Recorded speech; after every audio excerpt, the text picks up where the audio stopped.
இப்ப எல்லாரும் சாப்பிட்டு வந்துட்டோம். உங்களுக்கு எப்படி இயன்ற அளவுல இருக்கோ அப்படி உட்காந்துக்கோங்க. உங்களுக்கு கால் மடக்கி உட்காரதுல கொஞ்சம் சிரமமா இருந்ததுன்னா கால் நீட்டி உட்காந்துக்கோங்க. வகுப்புல அப்படி உட்காரலாமா அப்படின்னு இல்ல, நீங்க இயல்பா கால் நீட்டி சௌகரியமா உட்காந்துக்கோங்க. ஏன் அப்படின்னா சாப்பிட்டு வந்த உடனே நமக்கு இயல்பா என்ன வரும் அப்படின்னா ஒரு விதமான மயக்கம் வரும். அதனாலதான் உண்ட மயக்கம் தொண்டருக்கும் உண்டு அப்படின்னு சொல்லி சொன்னாங்க. அப்ப தொண்டருக்கும் உண்டு அப்படின்னா சாப்பிட்ட உடனே தூங்கிடலாமா அப்படின்னா சாப்பிட்ட உடனே தூங்கக்கூடாது, ஆனா தூங்கணும். ஏதாவது பாடம் நடத்துற ஆள் மாதிரி சொல்லியா லூசு மாதிரியே சொல்லாதுங்கிற மாதிரி ஒவ்வொருத்தரும் கேட்பாங்க. என்னவா இருக்கு அப்படின்னு பாத்தீங்கன்னா நல்ல கால் நீட்டி உட்காந்துக்கோங்க. கால் நீட்டி உட்காந்தீங்க அப்படின்னா இதுதான் உங்க உடலுக்கு கொடுக்கக்கூடிய நல்ல ஒரு ஓய்வு. சாப்பிட்டு தூங்கிட்டோம்னா உடலுக்கு அது நோயா மாறிடும். அதற்காக சாப்பிட்டதுக்கு அப்புறம் நல்லா சுவர்லையோ அல்லது ஏதாவது ஒரு பின்னாடி ஏதாவது ஒரு தலையணையோ ஏதோ ஒரு சப்போர்ட் வச்சுட்டு என்ன பண்ணுங்க, சாஞ்சு நல்லா கால் நீட்டி உட்காந்துக்கோங்க. உடம்புக்கு நல்ல ஒரு ஓய்வு கிடைக்கும். சாப்பிட்டதுக்கு பின்னாடி இருக்கக்கூடியதுல உடலுக்கு ஒரு நல்ல ஓய்வு கிடைக்கும். சரி, இப்ப வந்து நம்ம பிரபஞ்ச தோற்றத்துல இந்த ஆகாயம், காற்று, நெருப்பு, நீர், மண் அப்படின்னு சொல்லி பார்த்தோம். அதை வந்து நம்ம உடம்புலையும் பொருத்தி பார்த்தோம். இந்த உடம்புல பொருத்தி பாக்குறப்ப பாத்தீங்கன்னா ஒரு ரெண்டு விஷயம் நம்ம சொன்னோம். என்ன சொன்னோம் அப்படின்னா இந்த ஆகாயமும் மண்ணும் அது பாட்டுக்கு பாவம் அப்புறானியா ஸ்டேபிள் அது பாட்டுக்கு இருக்கு. இது வந்து அனைத்திற்கும் இடம் கொடுக்கும், எல்லாருக்கும் பாவம் பார்க்கும். இது எது அங்க இருந்தாலும் அது என்ன பண்ணும், தாங்கி நிலைநிறுத்தும், வளர வைக்கும் அப்படின்னு பார்த்தோம். ஆனா இதை எவர் வந்து இதோட தன்மையை வந்து டிஸ்டர்ப் பண்றாங்க அப்படின்னு பாத்தீங்கன்னா இந்த வாதம், பித்தம், கபம். அப்ப இந்த மூன்றும் ஒன்றை ஒன்று மிகையினும் குறையினும் என்ன செய்யும், மிகையினும் குறையினும் நோய் செய்யும் நூலோர் பழிமுதலாற்று மூன்றா, வழிமுதலா எண்ணிய மூன்று, வழிமுதலா எண்ணிய மூன்று. நன்றியா, திருவள்ளுவர் மன்னிச்சிருக்கோம். ஏன்னா ஃப்ளோவா வர்ற ஒரு குரலே திடீர்னு இப்ப ஸ்ட்ரக் ஆயிடுச்சுங்க. அப்ப இந்த வாத பித்த கபத்துல ஏற்படுத்தக்கூடிய ஒரு பாதிப்பு உடல்ல ஏதோ ஒரு நோயாக உருப்பெறுகிறது. சரி, அப்படி உருப்பெறுகிற நோய பொதுவா நோய் எப்படி டயக்னோஸ் பண்ணணும் அப்படின்னா இப்போதைக்கு ஒண்ணு எக்ஸ்ரே எடுக்க வேண்டியது இருக்கு, இல்ல ஸ்கேன் எடுக்க வேண்டியது இருக்கு, இல்ல பிளட் செக்அப் பண்ண வேண்டியது இருக்கு, இல்ல யூரின் செக்அப் பண்ண வேண்டியது இருக்கு, இல்ல மலம் செக் பண்ண வேண்டியது இருக்கு, இல்லன்னா விந்து செக் பண்ண வேண்டியது இருக்கு. இப்படி பலவிதமான விஷயங்களா இருக்கு இல்லையா? அப்படின்னாதான் ஒரு டயக்னோசிஸே நடக்குது. ஆனா நம்ம இங்க என்ன பண்ண வந்திருக்கோம் அப்படின்னா நமது பாரம்பரிய மருத்துவத்தை படிக்க வந்திருக்கிறோம். நம்மளும் போயிட்டு ஒரு ஸ்கேன் எடுத்துட்டு வாங்கல அப்படின்னு சொன்னா எப்படி இருக்கும்? ஆனா அப்படி சொன்னாதான் மக்கள் இன்னைக்கு மதிக்கிறாங்க. நான் அப்படி எடுங்கன்னு சொல்ல வரல. ஏன்னா என்னோட அலோபதி மருத்துவர் என்கிட்ட பகிர்ந்துக்கிற ஒரு விஷயம், என்னை உட்கார வச்சுக்கிட்டே ஒரு விஷயத்தை என் கண்ணு முன்னாடி நடத்தி காமிச்சாரு. சும்மா ஒரு விஷயத்துக்கு சொல்றேன். நாங்க வந்து இயற்கை சார்ந்த பொருட்கள்ல சில மருந்து பொருட்கள்லாம் தயாரிக்கிறோம். அதாவது நெல்லி அடிப்படையா வச்சு அப்புறம் ஒரு 14 ஹெர்பல் வச்சு உள்ளது. உதாரணமா இப்ப நம்ம மிகப்பெரிய பரவுச்சு இல்லைங்களா, ஒரு கிருமி இப்ப பரவி மிகப்பெரிய அளவுல பாதிப்பு ஏற்படுத்துச்சு இல்லையா, அதுக்கு கூட நம்ம மருந்து தயாரிச்சிருந்தோம். நம்ம பாரத பிரதமர் வந்து நாட்டு மக்கள் நல்ல ஒரு தகவலை வந்து நீங்க பகிர்ந்துக்கலாம் அப்படின்னு சொன்னப்ப கூட அவரோட ட்விட்டருக்கு கூட நம்ம ரீட்வீட் போட்டிருந்தோம். இதுக்கான மருந்து எங்க கிட்ட தயாரா இருக்கு அப்படின்னு சொல்லிட்டு ட்வீட் போட்டிருந்தோம். அந்த மருந்து தயாரிச்சு மார்ச் மாதம் முழுவதும் நம்ம கிட்ட நிறைய வாங்கினது எம்பிபிஎஸ் டாக்டர்ஸ் தான் வாங்கினாங்க. அவங்க என்ன பண்ணுவாங்க அப்படின்னா இப்ப அதுல எனக்கு நிறைய நண்பர்கள் இருக்கிறாங்க. அதனால பொதுவாகவே நம்ம என்ன சொல்றது அப்படின்னா எந்த மருத்துவத்தையும் குறை கூற வேண்டாம். எனக்கு நண்பர்கள் இருக்காங்கிறதுக்காக சொல்ல வரல. மருத்துவம் என்பது எதற்காக வந்தது அப்படின்னு பாத்தீங்கன்னா உயிரை காப்பதற்காக வந்தது.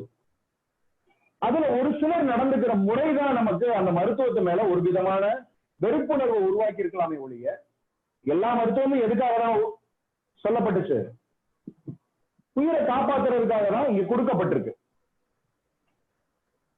சோ இந்த மாதிரி இருக்கிறப்ப இந்த மூலிகை சார்ந்த விஷயங்களை மருத்துவரே வாங்குவாரு. அவர்கிட்டயே சொல்லுவோம், பேசிட்டு இருக்கிறப்ப ஃப்ரெண்ட்லியா தானே பேசுறோம், அதனால சொல்லுவோம். இத மாதிரி ஒரு நேச்சரான ஒரு ப்ராடக்ட சொல்ல வேண்டியதானே. எதையாவது சுத்தி விட்டு அவங்களை ஏதாவது சிரமப்படுத்துறீங்க அப்படின்னு சொன்னா அவர் என்ன பண்ணுவாருன்னா, பொறுங்க அப்படின்னு சொல்லிட்டு ஒரு பாட்டில தூக்கி அப்படி வைப்பாரு. அதாவது எங்க ப்ராடக்டே தூக்கி வைப்பாருன்னு வச்சுக்கோங்களேன். அது ஒரு ஹெல்த் சார்ந்த ஏதோ ஒரு ட்ரிங்கா இருக்கலாம், ஒரு ஜூஸா இருக்கலாம், ஏதோ ஒரு விஷயம் இருப்பாரு. வந்தவங்க அதெல்லாம் கூட விவரம் கேட்பாங்க. ஆனா அதை யாருமே கேட்டு இதை நாங்க பயன்படுத்தலாமான்னு கூட கேட்க மாட்டாங்க.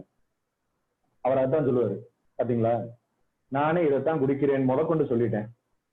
ஏதாவது ஒரு ஒரு கியூரியாசிட்டியில எனக்கும் அது கிடைக்குமா, இதை சாப்பிட்டா எனக்கு ஏதாவது ஆகுமான்னு யாராவது கேட்டாங்களா?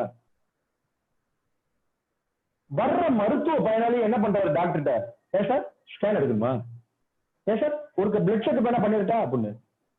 அப்புறம் மஞ்சள் தண்ணி ஊத்தி ஏற்கனவே ஒரு ஆடு வந்தா அவர் எப்படி வெட்டாம இருப்பாரு? அவர் சொல்ல வர்றது இதைத்தான் சொல்றாரு. ஐயா நான் சும்மா இருந்தாலும் இப்ப நான் ஒரு ஸ்கேன் எழுதி கொடுக்குறேன்னு வச்சுக்கோவேன், இன்னும் இந்த ஆள்கிட்ட போனா ஒரு ஸ்கேன் கூட எழுதி கொடுக்க மாட்டேங்கிறான் மனுஷன். சரி இந்த டாக்டர் சரியில்லை, நம்ம வேற டாக்டர்கிட்ட போகணும்னு யார் மனசுல மாறிடுறா? வர்ற மருத்துவ பயனாளியும் அப்படிதான் பிக்ஸ் பண்ணி வர்றாரு. அப்ப இது மாதிரியான ஒரு விஷயத்த நம்ம பாரம்பரிய மருத்துவமா படிச்சுட்டு நீங்க போய் என்ன பண்ணுங்க, ஒரு பிளட் செக்கப்போ ஒரு யூரின் செக்கப்போ ஒரு ஸ்கேனு இதெல்லாம் எடுத்துட்டு வாங்க அப்படின்னு சொன்னா நமக்கே ஒரு மாதிரி இருக்கும்ல. சார் இததான் ஏற்கனவே அவங்க எல்லாம் செய்யறாங்கன்னு நம்ம ஏகப்பட்ட இடத்துல பேசுறோம். பாருங்க உங்களுக்கு வந்து எவ்வளவு செலவழித்து விடுறாங்க அப்படின்லாம் பேசுறோம். கடைசி நம்மளுமே போய் ஒரு பிளட் செக்கப் எடுத்துட்டு வா, ஸ்கேன் எடுத்துட்டு வான்னு சொன்னா நல்லாவா இருக்கு? சரி, அப்ப இதை எப்படி எளிமையா தெரிஞ்சுக்கிறது? உங்களோட இன்னர் ஆர்கன்ல ஒரு பிரச்சனை, அந்த விஷயத்தை எப்படி எளிமையா புரிஞ்சுக்கிறது அப்படின்னா இந்த பஞ்சபூதம் தான் அதுக்கு சப்போர்ட் பண்ணும். பஞ்சபூதம் தான் அதுக்கு சப்போர்ட் பண்ணும். இந்த பஞ்சபூதத்தை இப்ப நம்ம உடம்புல பொருத்தி பார்த்துட்டோமா? மண்பூதம்ங்கிறது எங்க இருக்கு? பாதத்துல இருந்து இடுப்பு பகுதி வரைக்கும் மண்பூதம் அப்படின்னு சொன்னோம். சரி, காற்று பூதம் எங்க இருக்கு? அப்படியாமா? மார்பு பகுதி சார், நெஞ்சுக்குழியிலிருந்து கழுத்துக்கு, மார்பு குழியிலிருந்து கண்டக்குழி என்று அழைக்கப்படக்கூடிய அந்த தொண்டக்குழி வரைக்கும் காற்று பூதம். சரி, நெருப்பு பூதம் எங்கமா இருக்கு? எங்க பத்த வைக்கிறோமோ அங்க இருக்கும் அப்படிங்கிறீங்களா? ரைட். தொப்புள் கட்டு. வெரி குட், வெரி குட்ங்க. தொப்புள் பகுதியிலிருந்து மார்பு குழி வரைக்கும் என்ன இருக்கு? நெருப்பு பூதம் இருக்கு. நெருப்பு பூதம் இருக்கு. இப்ப கடைசியா ஒண்ணு கேட்டுருவோம், அதையும் கேட்கல நம்ம வருத்தப்படும். ஐயா ஆகாய பூதம் எங்க இருக்கு? ஓகே, தொண்டைக்குழியிலிருந்து உச்சந்தலை வரைக்கும் ஆகாய பூதம் இருக்கு. அப்ப இதுக்குள்ள இருக்கக்கூடிய உறுப்புகள்ல ஏதேனும் ஒரு தொந்தரவு வந்தா இந்த பூதத்துல ஏதாவது பொருத்தலாமா?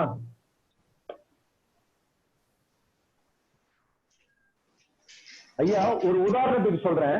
இப்ப இந்த இடத்துல வந்து நெருப்பு தளமா இருக்கு, சரிங்களா? இந்த நெருப்பு தளத்துல என்னென்ன உறுப்புகள்லாம் இருக்கு? இறைகுடல் இருக்கு, அதாவது இறைப்பை இருக்கு, சிறுகுடல் இருக்கு, சரியா? கிடைமட்ட பெருங்குடல் இருக்கு, சரிங்களா? கிடைமட்ட பெருங்குடல் இருக்கு, கல்லீரல் இருக்கு, பித்தப்பை இருக்கு, கணையம் இருக்கு, மண்ணீரல் இருக்கு. ஓகேவா? இப்ப இந்த ஆர்கன்ல ஏதாவது ஒரு தொந்தரவு வந்தா நம்ம நெருப்பு பூதம் அப்படின்னு இப்போதைக்கு புரிஞ்சுக்கலாமா? அதாவது ரொம்ப துல்லியமாக இல்லாட்டினா கூட அனுமானிக்கிற அளவுக்கு இதை புரிஞ்சுக்க முடியுமா? முடியும், புரிஞ்சுக்க முடியும். ரைட். இப்ப நீர்த்தளம் அப்படின்னு ஒண்ணு இருக்கு. இப்ப இந்த நீர்த்தளத்துலதான் என்னவா இருக்கு அப்படின்னு பாத்தீங்கன்னா சிறுநீரகம், சிறுநீர் பை, மலக்குடல், இனப்பெருக்க உறுப்புகள் சார்ந்த விஷயங்கள் எல்லாம் நீர்த்தளத்துல இருக்கு, சரியா? அப்ப இது சார்ந்து ஏதாவது ஒரு பிரச்சனை வந்தா நீர்ல பிரச்சனைன்னு நம்ம கொஞ்சம் உணர முடியுமா? ஏன் அப்படின்னா நாம ஒரு மருத்துவ பயனாளி ஒரு நோயை சொல்றாருன்னா அந்த பஞ்சபூதத்துல எந்த பகுதியில அவருக்கு பிரச்சனை இருக்குன்னு நம்ம என்ன பண்ணணும்? அத அனலைஸ் பண்ண தெரிஞ்சிருக்கணும். சரி, இப்ப கால்ல வந்து ஒருத்தருக்கு தொந்தரவா இருக்கு, கால்ல ஏதேனும் ஒரு வலி இருக்கு, வெரிகோஸ் சார்ந்த ஒரு தொந்தரவா இருக்கு. வெரிகோஸ் வெயின்னா என்னது? நரம்பு சுருட்டல், நரம்பு சுழல். சரி, அந்த நரம்புல என்ன இது போகுதுங்க? நீர், ரத்தம் போகும், கெட்ட ரத்தம் போகும். வெயின்ல தான் என்ன போகும்? கெட்ட ரத்தம் போகும். சரிங்க, இப்ப எனக்கு இன்னொரு ஒரு கேள்வி, நரம்புல ரத்தம் போகுமா? ரத்த குழாயில போகும். ரத்த குழாயில போகும். வெயின்னா ரத்த குழாய், நரம்பு கிடையாது. அதை நல்லா மனசுல வச்சுக்கோங்க. ஏன் அப்படின்னா நம்ம நிறைய பேச்சு வழக்குல சொல்லி சொல்லி நிறைய விஷயத்த பழகி இருப்போம். இந்த இடத்துல நரம்பு சுருண்டு இருக்கு, நரம்பு சுருண்டு இருக்கு, நரம்பு சுருண்டு இருக்குன்னு பேசி இருப்போம். நரம்புல என்ன போகாதுங்க? ரத்தம் எல்லாம் போகாது, ரத்த குழாயில தான் போகும். அதுவும் ஆர்டரின்னு ஒண்ணு இருக்கும், இன்னொன்னு என்னவா இருக்கும்? அப்ப கழிவு ரத்தம் போறதுதான் வெயின். அப்ப கழிவு ரத்தம் போகக்கூடிய ஒரு பாதையில ஏற்படக்கூடிய பாதிப்பை தான் நம்ம என்னவா சொல்றோம்? வெரிகோஸ் வெயின் அப்படின்னு சொல்றோம். சரியா? அப்ப பாருங்க, இப்ப மண் தளத்துல வந்து இது மாதிரியான பாதிப்பு ஏற்பட்டிருக்கும். இப்ப காற்று தளம்னு ஒண்ணு இருக்கு. இந்த இடத்துல உங்களுக்கு இந்த பிரபஞ்சத்தை பத்தின இன்னொரு ஒரே ஒரு தகவலை சொல்லிட்டு அப்புறம் மீண்டும் இதை தொடர்றேன். இப்ப இந்த ஆகாயம், காற்று, நெருப்பு அப்படின்னு சொன்னோம் இல்லையா? இதுல இந்த சூரியன் அப்படின்னு சொல்லப்படக்கூடிய, அதாவது இந்த பிரபஞ்சத்தோட இயக்கத்திற்கு, அதாவது நாம் வாழக்கூடிய இந்த பூமியோட இயக்கத்திற்கு மிக மிக மிக அத்தியாவசியமான ஒருத்தர் யார் அப்படின்னா சூரிய பகவான். சூரியன் தான், அதாவது இந்த நெருப்பு தான் மிக மிக மிக அத்தியாவசியம். இவர் தான் உயிர் வாழி, நமக்கான உயிர் வாழி அவர் தான். அவர் இல்லைன்னா என்ன ஆகும்? எதுவுமே இல்லை, இங்க எந்த ஜீவராசிக்கும் வாழ்வியலே இல்லை. அப்படியாப்பட்ட அவர் பேரண்டத்துல இருக்கிற மாதிரி சிற்றண்டத்துல அவர் இருக்கணுமா இருக்கக்கூடாதா? இருக்கணும். சரி, அப்ப நம்ம உடல்ல இருக்கக்கூடிய சூரியன் யார் அப்படின்னு ஒரு கேள்வி இப்ப நான் கேட்க போறேன். அந்த கேள்விக்கு முன்னாடி இன்னொரு ஒரு கேள்வியும் கேட்டுறேன். இந்த பிரபஞ்சத்துல நெருப்பு ரெண்டு வகைப்படும். ஒன்று இயற்கை நெருப்பு, மற்றொன்று செயற்கை நெருப்பு. ஒன்று இயற்கை நெருப்பு, மற்றொன்று செயற்கை நெருப்பு.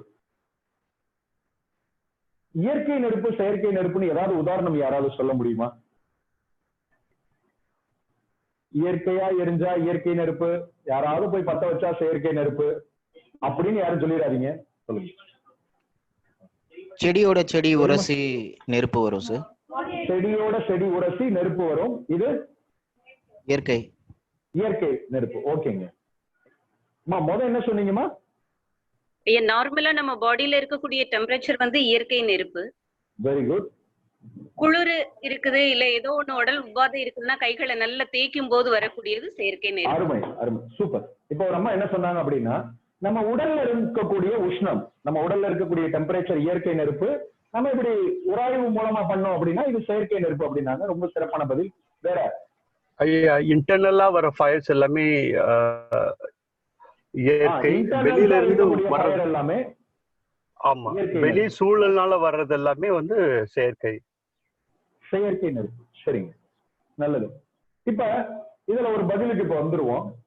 ஏதேனும் ஒரு பொருள் ஒன்றும் ஒன்றும் உரசி உராய்ந்து ஏற்பட்டாலே அல்லது ஒரு அழுத்தத்தின் கீழ் ஒரு நெருப்பு உருவானாலே இவை அனைத்துமே செயற்கை நெருப்பு தான். பூமிக்கு உள்ள என்ன இருக்கு? எரிமலை இருக்கு. பூமிக்குள்ள மிகப்பெரிய நெருப்பு இருக்கு. ஆனா அந்த நெருப்பை கூட என்ன சொல்றாங்க? இயற்கை நெருப்பு கேட்டகரியில சொல்லல. இயற்கை நெருப்புன்னு ஒன்னே ஒண்ணுதான் சொல்லியிருக்கிறாங்க, சூரியன். அதாவது நாம் வாழக்கூடிய இந்த உலகத்துல, இந்த பூமி பந்துல ஒரு இயற்கை நெருப்பு இருக்கு, அது சூரியன்.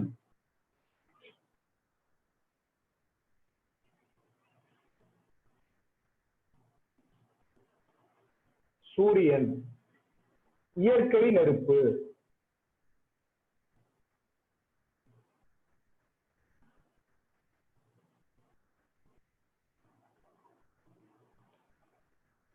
சரி, இப்ப இந்த கேள்வி அப்படியே கொஞ்சம் உள்டாவா மாறும். நம் உடலில் இருக்கக்கூடிய இயற்கை சூரியன் யார்? தொப்புள் பகுதி, மணிப்புர இதயம். சக்கரா. மணிப்பூர சக்கரா, தொப்புள் பகுதி. இன்னொருத்தர் யாரோ ஒண்ணு சொன்னாங்க, என்னங்க? இதயம். இதயம். வேற வேற ஏதேனும் தகவல் இருக்கா? ஐயா நீங்க என்ன சொன்னீங்க? உடல்ல இருக்கக்கூடிய உஷ்ணம் தான் இயற்கை சூரியன். Very good. வேற? இதயம். இருதயம். ஓகே. Triple warmer. ட்ரிபிள் வார்மரை வந்துமா நம்ம பார்க்க முடியாது, அது உணரக்கூடிய ஒரு தன்மை. சரியா?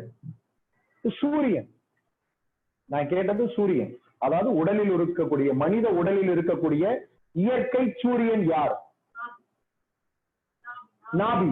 அதான் தொப்புள் பகுதி சொல்றேன். சரி, விடை சொல்றேன். மனித உடலில் இருக்கக்கூடிய இயற்கை சூரியன்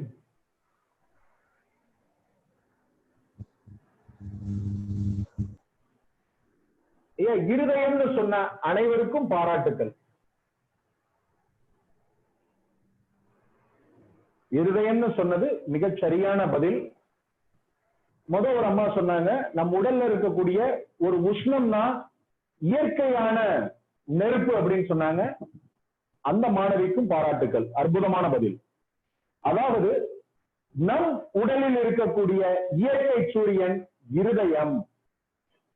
இப்ப காலையில ஒரு மாணவர் ஒண்ணு சொன்னாரு. என்ன சொன்னாரு அப்படின்னா, நெருப்பு எரிவதற்கு என்ன தேவைன்னு சொன்னாரு? காற்று தேவை.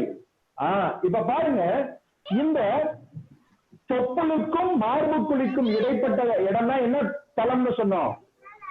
நெருப்பு தலம்னு சொன்னோம். ஆனா இந்த இயற்கை சூரியன், இயற்கை நெருப்பான இயற்கை சூரியனான இருதயம் எங்க இருக்கு? இங்க இருக்கா?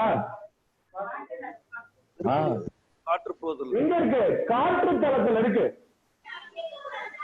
அதாவது இந்த பிரபஞ்ச பேராற்றல் படைப்போட தன்மையை நல்லா உணர்ந்தீங்கன்னா உங்களுக்கு தெரியும். காரணமின்றி காரியம் இல்லை அப்படின்னு சொல்லுவாங்க. ஒவ்வொரு அமைப்பிற்கும் மிகப்பெரிய காரியம் உண்டு, காரணம் உண்டு. நெருப்பை எங்க போய் வச்சிருக்கிறாங்க அப்படின்னா, காற்று தளத்துல போய் வச்சிருப்பாங்க. இடைவிடாமல் இது இயங்கிக் கொண்டே இருக்கணும். அதனாலதான் நமது சித்த பெருமக்கள் காற்றை பிடிச்சு விளையாண்டு என்ன பண்ணுவாங்க, வாழ்நாளை நீட்டிக்கும் கலையை மக்களுக்கு சொல்லிக் கொடுத்தாங்க. அவங்க தானும் பயன்படுத்திக்கிட்டாங்க. காற்றை வச்சு நீங்க எவ்வளவு பெரிய வித்தை வேணாலும் பண்ணலாம். அந்த அஷ்டமா சித்தின்னு சொல்றாங்கல்ல, கேள்விப்பட்டிருப்பீங்கல்ல? அஷ்டமா சித்தின்னு கேள்விப்பட்டிருப்பீங்க. அது இன்னொரு இந்த பொழுதுகள் இதெல்லாம் இது பண்றப்ப அது உங்களுக்கு சொல்லித்தரேன். இப்ப இந்த அஷ்டமா சித்திங்கிற விஷயம் எல்லாம் என்னன்னா, காற்றை எந்த அளவுக்கு உங்களுக்கு நுட்பமா பயன்படுத்த முடியுமோ தெரியுமோ, அதனோட அடிப்படையில தான் அது உங்களுக்கு கைவரப்பெறும். அப்ப இந்த இயற்கை சூரியனான இருதயம் எங்க இருக்கு? காற்று தளத்துல நெருப்பு இருக்கிற பட்சத்துல நமக்கு என்ன இருக்கும்?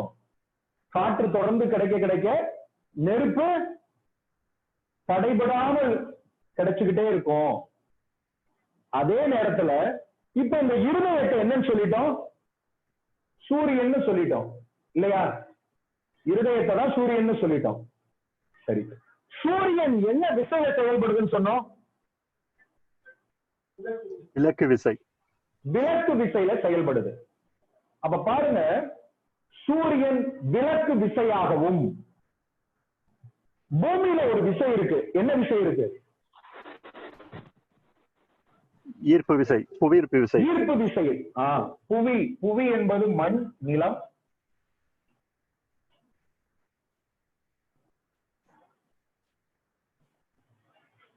ஈர்ப்பு விசையாக நிலம் என்ற மண் செயல்படும். இந்த மண்ணுக்கான உறுப்பு, இந்த மண்ணுக்கான உறுப்பு அப்படின்னு பாத்தீங்கன்னா மண்ணீரல். மண்ணுக்கு வந்து 2 விதமான உறுப்பு சொல்லப்படும் மருத்துவத்துல. ஒன்று இரைப்பை, மற்றொன்று மண்ணீரல். இந்த மண்ணீரல் என்ன பண்ணும் அப்படின்னு பாத்தீங்கன்னா இந்த ஈர்ப்பு விசையின் அடிப்படையில் செயல்படும். மண்ணீரல் ஈர்ப்பு விசையின் அடிப்படையில் செயல்படும். சரி, ஈர்ப்பு விசை என்ன செய்யும்?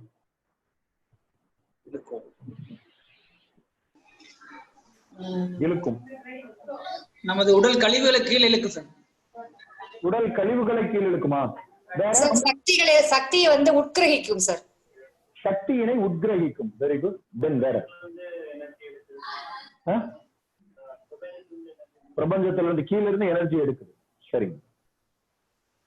அதாவது இங்க சொல்லியிருந்தோம், ஆகாயம் அனைத்திற்கும் இடம் கொடுக்கும், மண் அனைத்தையும் தாங்கி நிற்கும் அப்படின்னு சொல்லியிருந்தோம். இந்த மண் தன்மை என்பது, இப்ப நம்ம இந்த பூமியில இருக்கோம், பூமி ஈர்ப்பு விசை இருக்கு, சரியா? இப்ப இழுக்கும் அப்படின்னா நம்மள இந்த பூமி என்னதான் பண்ணிருக்கு? நம்மள இழுத்து வச்சிருக்கு. நம்மகிட்ட இப்ப ஈர்ப்பு விசை நம்மகிட்ட இல்லைன்னா நம்ம என்னவா இருப்போம்? அப்படியே கொஞ்சம் ஃப்ளோட்டிங்ல இருப்போம் இல்லையா? இப்ப ஸ்பேஸுக்கு எல்லாம் போனாங்கன்னா என்ன பண்றாங்க? இப்படியே மிதந்துகிட்டே இருக்காங்கல்ல, அது மாதிரியான நிலையில தானே இருப்போம், சரியா? அப்ப இந்த மண்ணீரல் ஈர்ப்பு விசையில செயல்படுது அப்படின்னா உடலுக்குள் எப்படி வேலை பார்க்குது அப்படின்னு பாத்தீங்கன்னா அதனோட இடத்தில் நிலைநிறுத்தி வச்சிருக்கு. இன்னும் எளிமையா புரியணும் அப்படின்னா, இப்ப சிறுநீரகம் எந்த பக்கம் இருக்கு? இந்த பக்கம் இருக்கா? இந்த பக்கம் சிறுநீரகம் இருக்கு. இப்ப பெருங்குடல்னு நம்ம ஒரு வடிவம் வச்சோம்னா, இது மேலேறு பெருங்குடல், இது கிடைமட்ட பெருங்குடல், இது இறங்கு பெருங்குடல், இது மலக்குடல் அப்படின்னு ஒரு அமைப்பு இருக்கு, சரியா? இது தன்னோட ஈர்ப்பு தன்மையை விட்டுருச்சுன்னா இது இறங்கிரும், இது இறங்கிரும். இப்படி ஒவ்வொரு உறுப்பும் என்ன ஆயிடும்? அதனோட தன்மையிலிருந்து இறங்கிரும். சரி, அப்படின்னா இப்ப சமீபமா நிறைய இது மாதிரியான ஒரு நோய்க்குறி கேள்விப்பட்டிருப்பீங்க, தெரியுதான்னு சொல்லுங்க. கர்ப்பப்பை இறக்கம் அப்படின்னு கேள்விப்பட்டிருக்கீங்களா? யூட்ரஸ் ப்ரொலாப்ஸ் அப்படின்னு கேள்விப்பட்டிருக்கீங்களா? கருப்பை கீழே இறங்குதல், குடல் இறக்கம், ஹெர்னியா அப்படிங்கறதை நீங்க கேள்விப்பட்டிருப்பீங்க. குடல் இறங்கிடுது. அந்த குடலும் எப்படி இறங்கணும் அப்படிங்கறதெல்லாம் இருக்கு, வித்தியாசம் இருக்கு. வலது பக்கம் இறங்கி இருக்கா, இடது பக்கம் இறங்கி இருக்கா? வலது பக்கம் இறங்கினா நீர்த்தன்மையினால இறங்கி இருக்கு, இடது பக்கம் இறங்கினா என்ன தன்மையில இறங்கி இருக்கு? காற்றோட தன்மையில இறங்கி இருக்குன்னா நம்ம மருத்துவம் நிறைய சொல்லி கொடுக்கும். ஹெர்னியாவையே சார் ஒரே ஒரு டவுட் சார், அதாவது அம்பிளிக்கல் ஹெர்னியானா எதனால சார்? அம்பிளிக்கல்னா அந்த தொப்புள் பகுதியில இருந்து வர்றதா? ஆமாங்க சார். சொல்றேங்க. ஓகே. அதாவது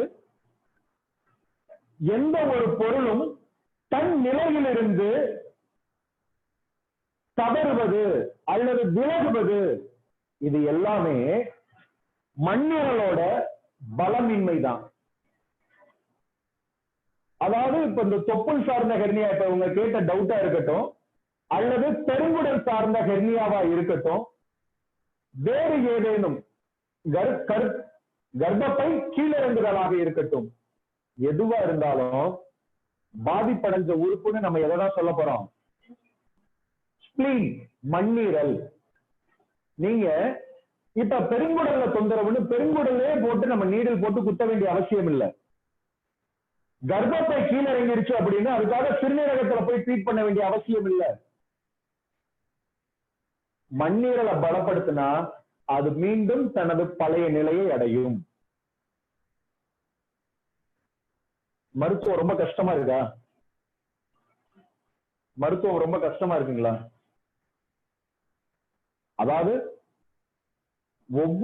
ஒவ்வொருத்தரும் மருத்துவத்தை ஒவ்வொரு விதமா தான் சொல்லிக் கொடுப்பாங்க. இங்க கூடுமான வரைக்கும் எளிமையா ஏதாவது சொல்லிக் கொடுக்க முடியுமாங்கிறத இந்த முயற்சி பண்றோம்.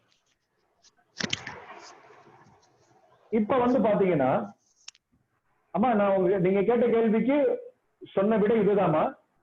அதாவது தொப்புள் சார்ந்த ஹெர்னியாவாக இருந்தாலும் சரி, கருப்பை கீழிறக்கமான தொந்தரவா இருந்தாலும் சரிதான், பெருங்குடல் கீழிறக்கக்கூடிய தொந்தரவா இருந்தாலும் சரிதான், உடல்ல எந்த ஒரு இன்னர் ஆர்கன் தன் நிலையை விட்டு கீழே இறங்கி இருந்தாலும் சரிங்களா.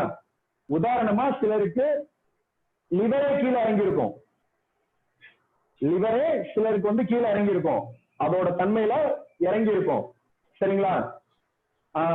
இறைப்பையிலையும் இதே தொந்தரவு வந்திருக்கும், சிலருக்கு டயப்ரம்ல வந்து தொந்தரவு வந்திருக்கும் சரிங்களா. இது அனைத்திற்கும் யார் காரணம்னா, இவர் எப்படி இருதயம் விலக்கு விசையில செயல்படுறாரோ அதே மாதிரி எல்லாத்தையும் ஒரே இடத்துல பிடிச்சு வச்சுட்டு இருக்கிற ஒரு மிகப்பெரிய பணியை சின்னோண்டு கல்லீரல் செஞ்சுட்டு இருக்கு, சாரி மண்ணீரல் செஞ்சுட்டு இருக்கு.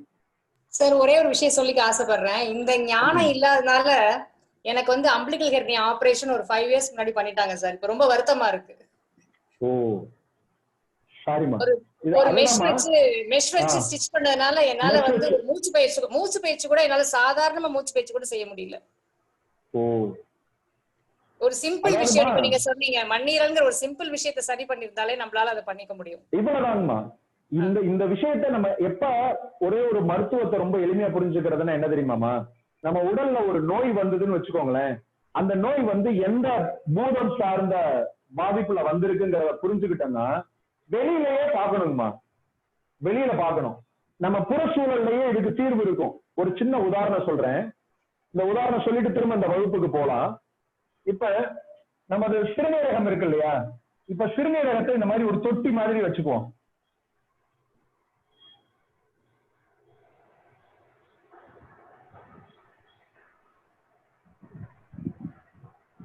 அதாவது இப்ப நான் வரைஞ்சிருக்கிறதுல வந்து பாத்தீங்கன்னா எந்த இடத்துலயும் எந்த பாதிப்புமே இல்ல, முழுமையா ஒரு தொட்டி மாதிரி அமைப்பு போட்டிருக்கேன். முழுமையா நீர் சேர்ந்திருக்கு சரியா, முழுமையா நீர் சேர்ந்திருக்கு. இப்ப இதுல இருந்து நீர் எப்ப வழியும், முழுமையா நிறைஞ்சா அதுக்கப்புறம் இதுல இருந்து என்ன ஆகும், நீர் வழியும் சரிங்களா. இப்ப பாருங்க, பக்கத்துல ஒரு இதே மாதிரி ஒரு தொட்டி போன்ற அமைப்பு வச்சிருக்கேன். அதுல என்ன பண்ணிருக்கேன்னா ஒரு 3 இடத்துல இல்ல 4 இடத்துல சுழை இருக்கிற மாதிரி பண்ணிருக்கிறேன் சரிங்களா. இதை தாண்டவே மாட்டேங்குது, இது இவ்வளவு ஃபுல்லா ஆயிடுச்சு, பட் இப்ப தாண்டவே இல்லை. எதனால? ஓட்ட வழியா வெளியேறிடுது, இந்த ஓட்ட வழியாவே இது வெளியேறிடுது. சரி, இந்த டேம் எல்லாம் பாத்திருக்கீங்களா? டேம் இல்லாட்டினா உங்க ஊர் பக்கம் ஏதாவது ஏரி கம்மா குளம் ஏதாவது பாத்திருக்கீங்களா? கடுமையான ஒரு மழை காலத்துல நிறைஞ்சிருச்சு, நிறைஞ்சு ஏதோ ஒரு இடத்துல ஒரு லீக்கேஜ் ஏற்பட்டுருச்சு, தண்ணீர் போற அளவுக்கு உடைப்பு ஏற்பட்டுருச்சு. என்ன அதுவும் இதே மாதிரி தானுங்க, முழு தொட்டி மாதிரி. ஐயா முழு தொட்டி மாதிரியா இது மாதிரியா? முழு தொட்டி மாதிரி ஐயா. உடஞ்சு ஒரு பக்கமா தண்ணி போயிட்டு இருக்குன்னு சொல்றேன் ஐயா. பதில் சொன்னவரே உங்க பேரு? ஓட்ட போட்ட தொட்டி மாதிரி தான். ஓட்டை விழுந்த தொட்டி மாதிரி. அதாவது ஒரு ஏரி அல்லது குளம் அல்லது டேம் நீர் நிறையக்கூடிய சூழல்ல ஒரு பக்கத்துல உடைப்பு ஏற்பட்டுச்சு அப்படின்னா அது எந்த நிலையில இருக்கும்? இது மாதிரி இருக்குமா இது மாதிரி இருக்குமா? உடைந்த தொட்டி மாதிரி தானே இருக்கும். ஆமாங்க ஆமா. ஓகே, உடைந்த தொட்டி மாதிரி இருக்கும். அப்ப உடைஞ்சு தண்ணி வெளியில போய்கிட்டு இருக்கு அப்படிங்கிற மாதிரி நம்ம உடம்புல ஒரு நோய்க்குறியை இங்க சொல்றேன். என்ன சொல்றேன் அப்படின்னா நீரிழிவு. நீரிழிவுனா என்னங்க? சர்க்கரை வியாதி, சர்க்கரை நோய், சர்க்கரை குறைபாடு, டயபெட்டிஸ் அப்படின்னு சொல்லப்படக்கூடிய நீரிழிவு. நீர் இழிவு அப்படின்னா என்னங்க? இழிவு அப்படின்னா என்ன? வெளியில போயிட்டே இருக்கு நீர், என்ன ஆகுது? முழுமையா நிரம்பி போகாம அது பாட்டுக்கு வெளியில போகுது சரியா. அப்ப நீரிழிவுன்னு ஒரு நோயை வச்சுக்குவோம். புற சூழல்ல இந்த உடைஞ்ச ஒரு குளம் அல்லது ஏரி டேம் இல்ல தொட்டி அப்படின்னு வச்சுக்குவோம் சரிங்களா. இது எப்படி நமக்கு நீரிழிவுக்கு பாடம் சொல்லி கொடுக்குதுங்கிறத தெரிஞ்சுக்கோங்க. சரி, இந்த மாதிரி உடைப்பு ஏற்பட்டுச்சுன்னா இதை எப்படி சரி பண்ணுவாங்க? மண்ணு சிமெண்ட் போட்டு அடைப்பாங்க சார். மண்ணு அல்லது சிமெண்ட் அதை வச்சு என்ன பண்ணுவாங்க? நீங்க பொதுவா பெரிய அளவுல மழை பெஞ்சதுனாலே ஊர்கள்ல வந்து நீர் தேக்கத்துல நீர் தேங்குறப்ப என்ன பண்ணுவாங்க? எதெல்லாம் பலவீனமா இருக்கோ அந்த பகுதியில என்ன பண்ணுவாங்க? மண்ணு போட்டு அடைப்பாங்க. மண் மூட்டை போட்டு மண் போட்டு அடைப்பாங்க.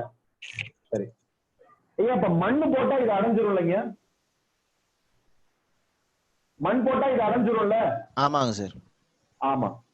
சரி, அப்ப உங்க உடல்ல மண் பலத்தை அதிகரிச்சா நீரிழிவுல இருந்து வெளியில வரலாமா வர முடியாதா? கண்டிப்பா வெளியே வந்துடலாம். வர வேணாமா? இல்ல கை கட்டிட்டீங்களே அதாங்க. அப்ப ஒரு தொந்தரவை நீங்க என்ன பண்ணி பார்க்கணும் அப்படின்னா புறச்சூழல்ல பொருத்தி பார்க்கணும். இந்த தொந்தரவு எந்த பூதத்தோட சார்ந்தது, இது வெளியேறிட்டு இருக்கா இல்ல டீஹைட்ரேட் ஆயிட்டு இருக்கா அப்படின்னு பார்க்கணும்ல. நீர் ரிசீவ்னு வெறுமன வெளியில மட்டுமே போகுதா இல்ல ஒரு வேர்வையினாலேயோ இல்ல அதீத உஷ்ணத்தினாலேயோ உடலோட நீர் வற்றி கொண்டிருக்கிறதா அப்படிங்கறத நம்ம தெரிஞ்சிருக்கணும்ல. டீஹைட்ரேட் ஆச்சுன்னா என்ன பண்ணலாங்க? டிவில எல்லாம் சொல்றாங்க நிறைய ரசனா குடிங்கிறாங்க. நீர் இன்னும் நிறைய குடிக்கணும் சொல்லிட்டாங்கல்ல. மயக்கம் ஆகுது. எதுக்கு? டீஹைட்ரேட் ஆச்சுன்னா யார் பாதிக்கப்படுவா? முதல் நீர்பூதம். மண்டையில ஒருத்தர் இருக்காருங்க, கிட்னி பாதிக்கும் சார். மண்டையில கிட்னி எங்க பாதிக்கும்? மூளை. இல்ல நீரழிவுக்காக தான் பேசிட்டு இருந்தீங்க, அதுக்காக சொல்றேன் சார். நானு டீஹைட்ரேட் அப்படின்னு சொன்னேன். முதல்ல எப்படி நீர் இழிவுன்னு கீழே போகுதோ அதே மாதிரி டீஹைட்ரேட் அப்படிங்கிற ஒரு விஷயம் என்னன்னா, ஐயா நம்ம அழகா விளம்பரத்துல போட்டிருப்பான். சின்ன பையன் வெயில்ல போய் விளையாடுவான், ஒரு சன் வந்து என்ன பண்ணுவாரு, ஒரு ஸ்ட்ரா போட்டு பையன் தலையில இருந்து அப்படியே நீரை உறிஞ்சுக்கிட்டே இருப்பாரு. இதெல்லாம் நமக்கு அழகா சொல்லி கொடுக்குற மருத்துவங்க. என்னன்னா டீஹைட்ரேட்னா இங்க உடல்ல எங்க அதிகமா நீரை தேக்கி வைக்கிறது தெரியுங்களா? இந்த மூளையில தான் நீர் அதிகமா தேவை. ஏன் அப்படின்னா மூளை வந்து தண்ணிக்குள்ள மிதந்துகிட்டே இருக்கக்கூடியது, மிதந்துகிட்டே இருக்கும். மூளை வந்து நீர்மத்துல மிதந்துகிட்டே இருக்கும். இந்த மூளைக்கு என்ன தேவை அப்படின்னு பாத்தீங்கன்னா அதிகமான நீரும் அதிகமான ஆக்சிஜனும் தேவை. மூளைக்கு தான் அதிகமான ஆக்சிஜனும் அதிகமான நீரும் தேவை. மூளையோட நீர் வற்றிட கூடாது. டீஹைட்ரேட் ஆச்சுன்னா என்ன ஆகும்? டயர்ட் ஆகும், மயக்கம் வரும், ஸ்ட்ரோக் வந்துரும். தெரியுங்களா? ஸ்ட்ரோக் வந்துரும். மூளை வந்து ட்ரை ஆயிடுச்சுன்னா நிச்சயமா என்ன ஆயிடும்? ஸ்ட்ரோக் வந்துரும். இந்த காரணம் இல்லாமயா எல்லாரும் தலைகீழ நின்னு ஆசனம் பண்ணாங்க. ரத்த ஓட்டம் அதிகமா தலைக்கு போனோம், கையெடுக்கணும். அது டிஃபால்ட்டா வந்துருதாங்கம்மா. பரவாயில்ல, ஒன்னும் தப்பு இல்ல. நான் இப்படி ஏதாவது சொன்னா இது வருத்தம் இல்லைங்கம்மா. நான் அப்பப்போ ஏதாவது மாதிரி சொல்லிட்டேன். சரி, ஏன் கபாலபதி சிரசாசனம்னு பண்ணாங்க இல்லையா? காலையில எழுந்த உடனே சிரசாசனம் பண்ணோம். அதுவும் குறிப்பா சொல்றீங்க 15 வயதுக்கு உட்பட்ட சிறார்கள் சிரசாசனம் பண்ணக்கூடாதுங்க. சரிங்களா? 15 வயதுக்கு மேற்பட்ட நபர்கள் தான் சிரசாசனம் பண்ணணும். நான் உங்களுக்கு சிரசாசனம்னு சொல்லிட்டு நம்ம வகுப்பு மருத்துவ வகுப்புல சேர்ந்துருக்கோம்னு சின்ன பசங்க வீட்டுல இருந்தா காலையில எந்திரிச்சு தலையில நிக்கல பாத்துக்கிறா அப்படின்னு சொல்லி அப்படி ஏதாவது ஒண்ணு கிரியேட் பண்ணிடக்கூடாதீங்க. அது ரொம்ப முக்கியம்.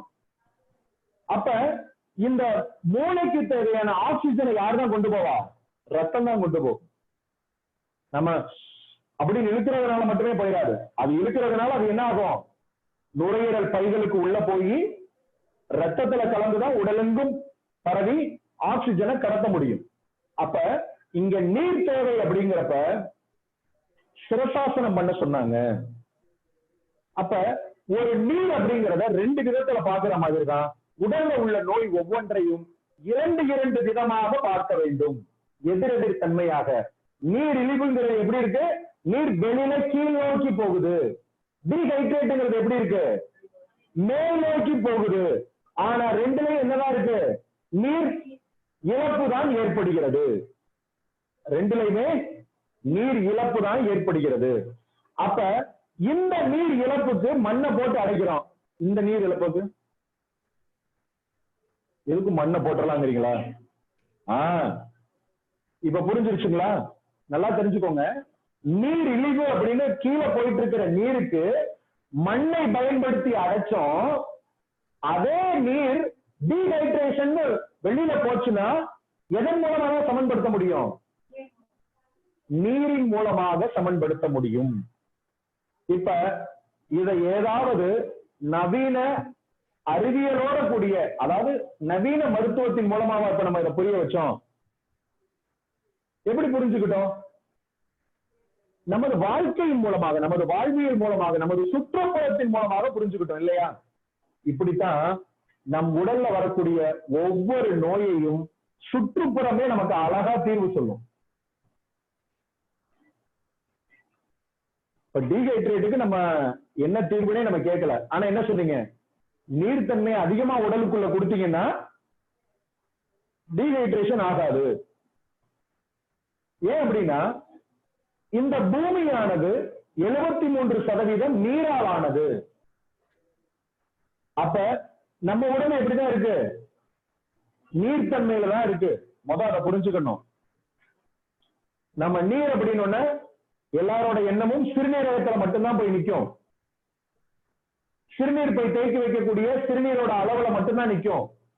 அப்படி கிடையாது. சிறுநீரகம் என்பது ஒரு நாளைக்கு தோராயமாக, அதாவது சுமார் 100 லிட்டர் நீர்மத்தை சுத்திகரித்துக் கொண்டே இருக்கின்றது.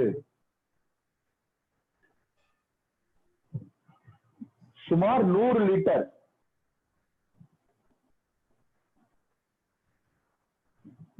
இப்ப யாருக்காவது ஒரு சந்தேகம் இருந்ததுனாலும் அதுக்கும் இது சொல்றேன்.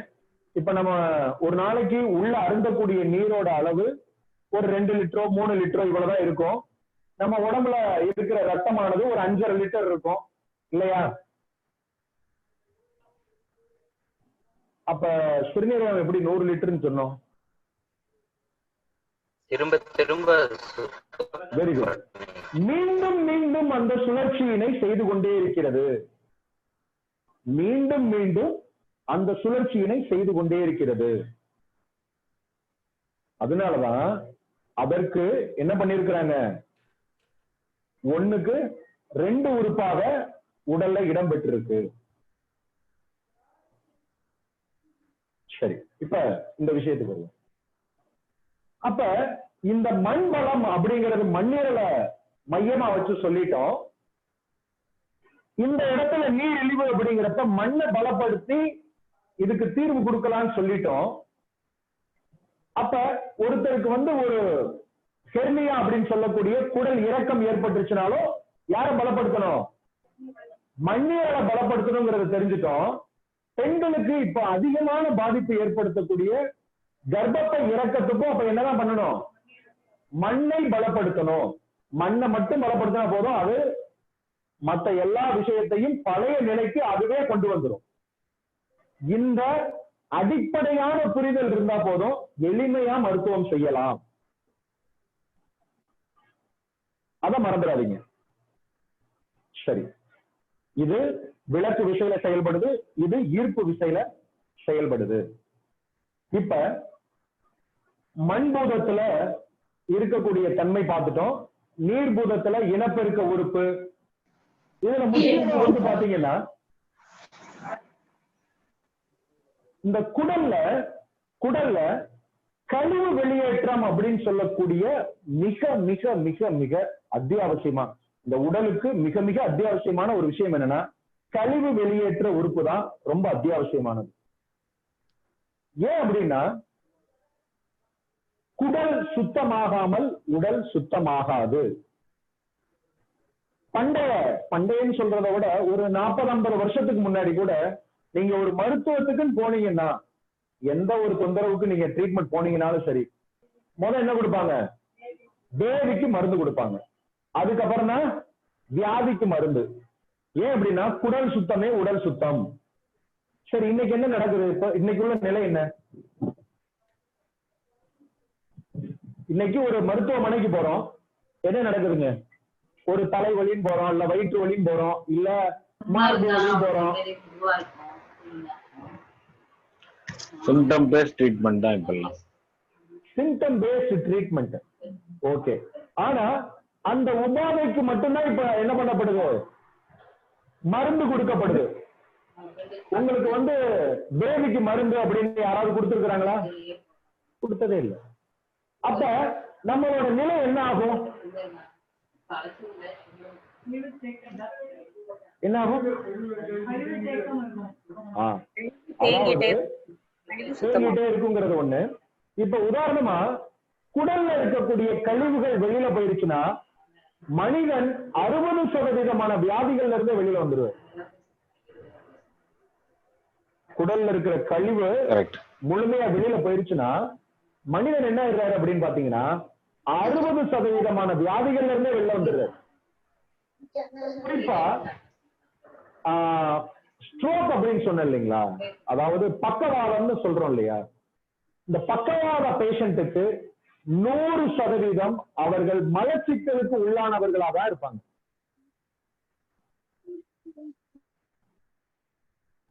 சரி, இப்ப அவங்களுக்கு எப்படி ட்ரீட் பண்ணலாம்? அப்ப என்ன ட்ரீட்மெண்ட் அவங்களுக்கு கொடுக்கலாம்? மண்ணீரலை பலப்படுத்தினாக்கா இல்லைங்க, அதுக்கு முன்னாடி என்ன பண்ணணும் அப்படின்னு பாத்தீங்கன்னா, அவங்களால செய்ய முடியாதது இல்லைங்க, அவங்களால செய்ய முடியாதது அவங்களுக்கு சொன்னா பயப்படக்கூடிய ஒரு விஷயத்த அவங்க செஞ்சுதான் ஆகணும். அவங்களுக்கு பேபி போனாதாங்க அவங்க ரெக்கவரே ஆவாங்க. கழிவு, ஏன்னா கழிவு தேக்கம் தான் அவங்களுக்கு பாதிப்பை கொடுக்கும். எதனால அப்படின்னு பாத்தீங்கன்னா, பெருங்குடலுக்கும் மூளைக்கும் நேரடி தொடர்பு உண்டு. பெருங்குடலுக்கும் மூளைக்கும் நேரடி தொடர்பு உண்டு. அதனால பேபிக்கு கொடுத்து பேபி போகாம அவர்களை குணப்படுத்துவது மிக மிக மிக கடினமான செயல். ஆனா ஸ்ட்ரோக் வந்திருக்கிறதுனால என்ன பண்ணுவாங்கன்னா பேபிக்கு மருந்து எடுக்கிறதுக்கு ஒத்துக்கிட மாட்டாங்க. நம்ம மருத்துவ அனுபவத்துல ஸ்ட்ரோக் வந்தவங்களுக்கு பேபிக்கு மருந்து கொடுத்து அவங்கள குணப்படுத்தி இருக்கிறோம். கழிவு வெளியேற்ற உறுப்புகள் எல்லாமே என்ன தரத்துல இருக்கு? நீர்த்தளத்துல இருக்கு. சரி, இந்த இருதயத்தை போய் காற்று தளத்தை வச்சாரு, ஏதோ ஒத்துக்கிறோம். இதையே நீர்த்தளத்துல வச்சாங்க.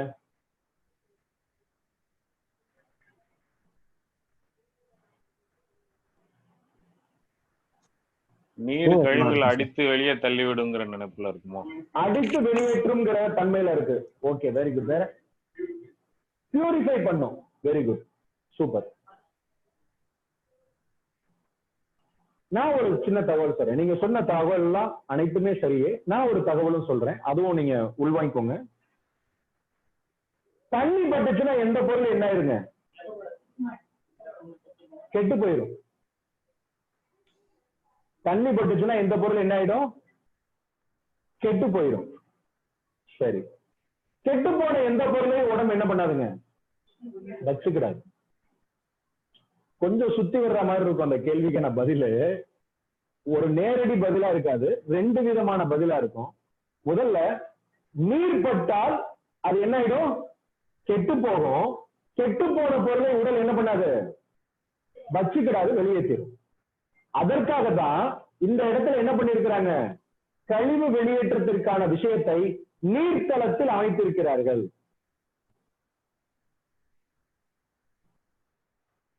சரி, இப்ப அடுத்ததாக நெருப்பு தளம் அப்படின்னு ஒரு விஷயம் இருக்கு.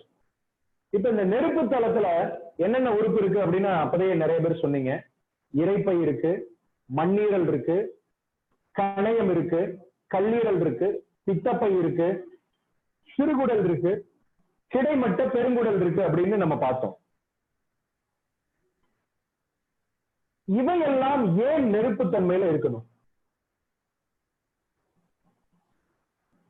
அதுக்கு வந்து செரிமானத்துக்கு தேவையான சக்தி இருக்கணும் சார். அதனால எல்லாமே நெருப்பு. Very good, very good. அதாவது உஷ்ணம். கரெக்ட். இப்போ அம்மா கரெக்டா அந்த பதில சொன்னாங்க.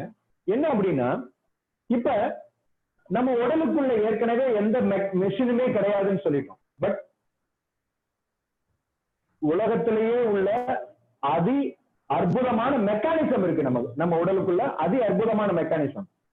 நீங்க வந்து ஒரு சூப்பர் கம்ப்யூட்டர் அப்படின்னு கண்டுபிடிச்சதை விட நுட்பமான அதிநுட்பமான மெக்கானிசம் நம்ம உடம்புக்குள்ள இருக்கு. ஆனா அரைக்கக்கூடிய எந்த விஷயமும் உள்ள கிடையாது, அரைக்கக்கூடிய எதுவுமே கிடையாது. அது உஷ்ணத்தின் மூலமாக, ஒரு அழுத்தத்தின் மூலமாக இந்த ப்ராசஸ் எல்லாம் உடம்புக்குள்ள நடக்குது. ஏன் அப்படின்னா, மனித உடலுக்கு தேவையான சக்தி எதுல இருந்து கிடைக்கும்? மேக்சிமம் நாம் உண்ணும் உணவிலிருந்தே கிடைக்கிறது. நாம் உண்ணும் உணவு சத்தாக மாற வேண்டும், அந்த சத்திலிருந்து சக்தி கிடைக்க வேண்டும். சத்து சக்தி ரெண்டும் ரொம்ப ஒரே மாதிரி இருக்கிற மாதிரி தெரியும், பட் ஸ்லைட்லி டிஃபர். சத்துங்கிறது தேக்கி வைக்கப்பட்ட ஒரு பொருள், அதாவது நம்ம வேலட்ல இருக்கக்கூடிய பணம் மாதிரி.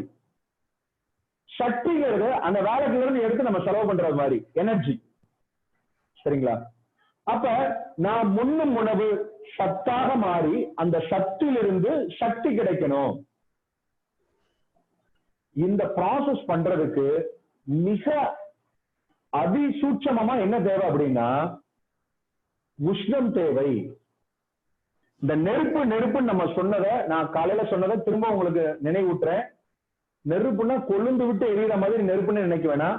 நாம ஃபீல் பண்ற இந்த உஷ்ணம் தான் நெருப்பு. சரிங்களா? இந்த உணரக்கூடிய வெப்பத்தை தான் நம்ம நெருப்புன்னு சொல்றோம். நீங்க உஷ்ணம்னு புரிஞ்சுக்கிட்டாலும் அதுவே சரியானதுதான். அப்ப இந்த நெருப்பு இங்க எதுக்கு உபயோகமாகுதுன்னு இப்ப ஒரு மாணவி பதில் சொன்னாங்க. நம்ம ஜீரணத்துக்கு பயன்படுதுன்னு சொன்னாங்க. இப்ப பாருங்க, இயற்கை சூரியன் இருதயம்னு சொல்லிட்டோம். இவருக்கும் அவருக்கும் நிறைய பொருத்தம் இருக்கும். அப்ப அப்படிதானே? வெளியில இருக்கிற சூரியனுக்கும் நமக்கு உள்ள இருக்கிற சூரியனுக்கும் பொருத்தம் இருக்குன்னு உணர்ந்துக்கலாம். சரி, அப்ப சூரியன் எத்தனை மணிக்கு நாம வசிக்கிற பகுதியில சூரியன் வர்றாரு, எத்தனை மணிக்கு போயிடுறாரு?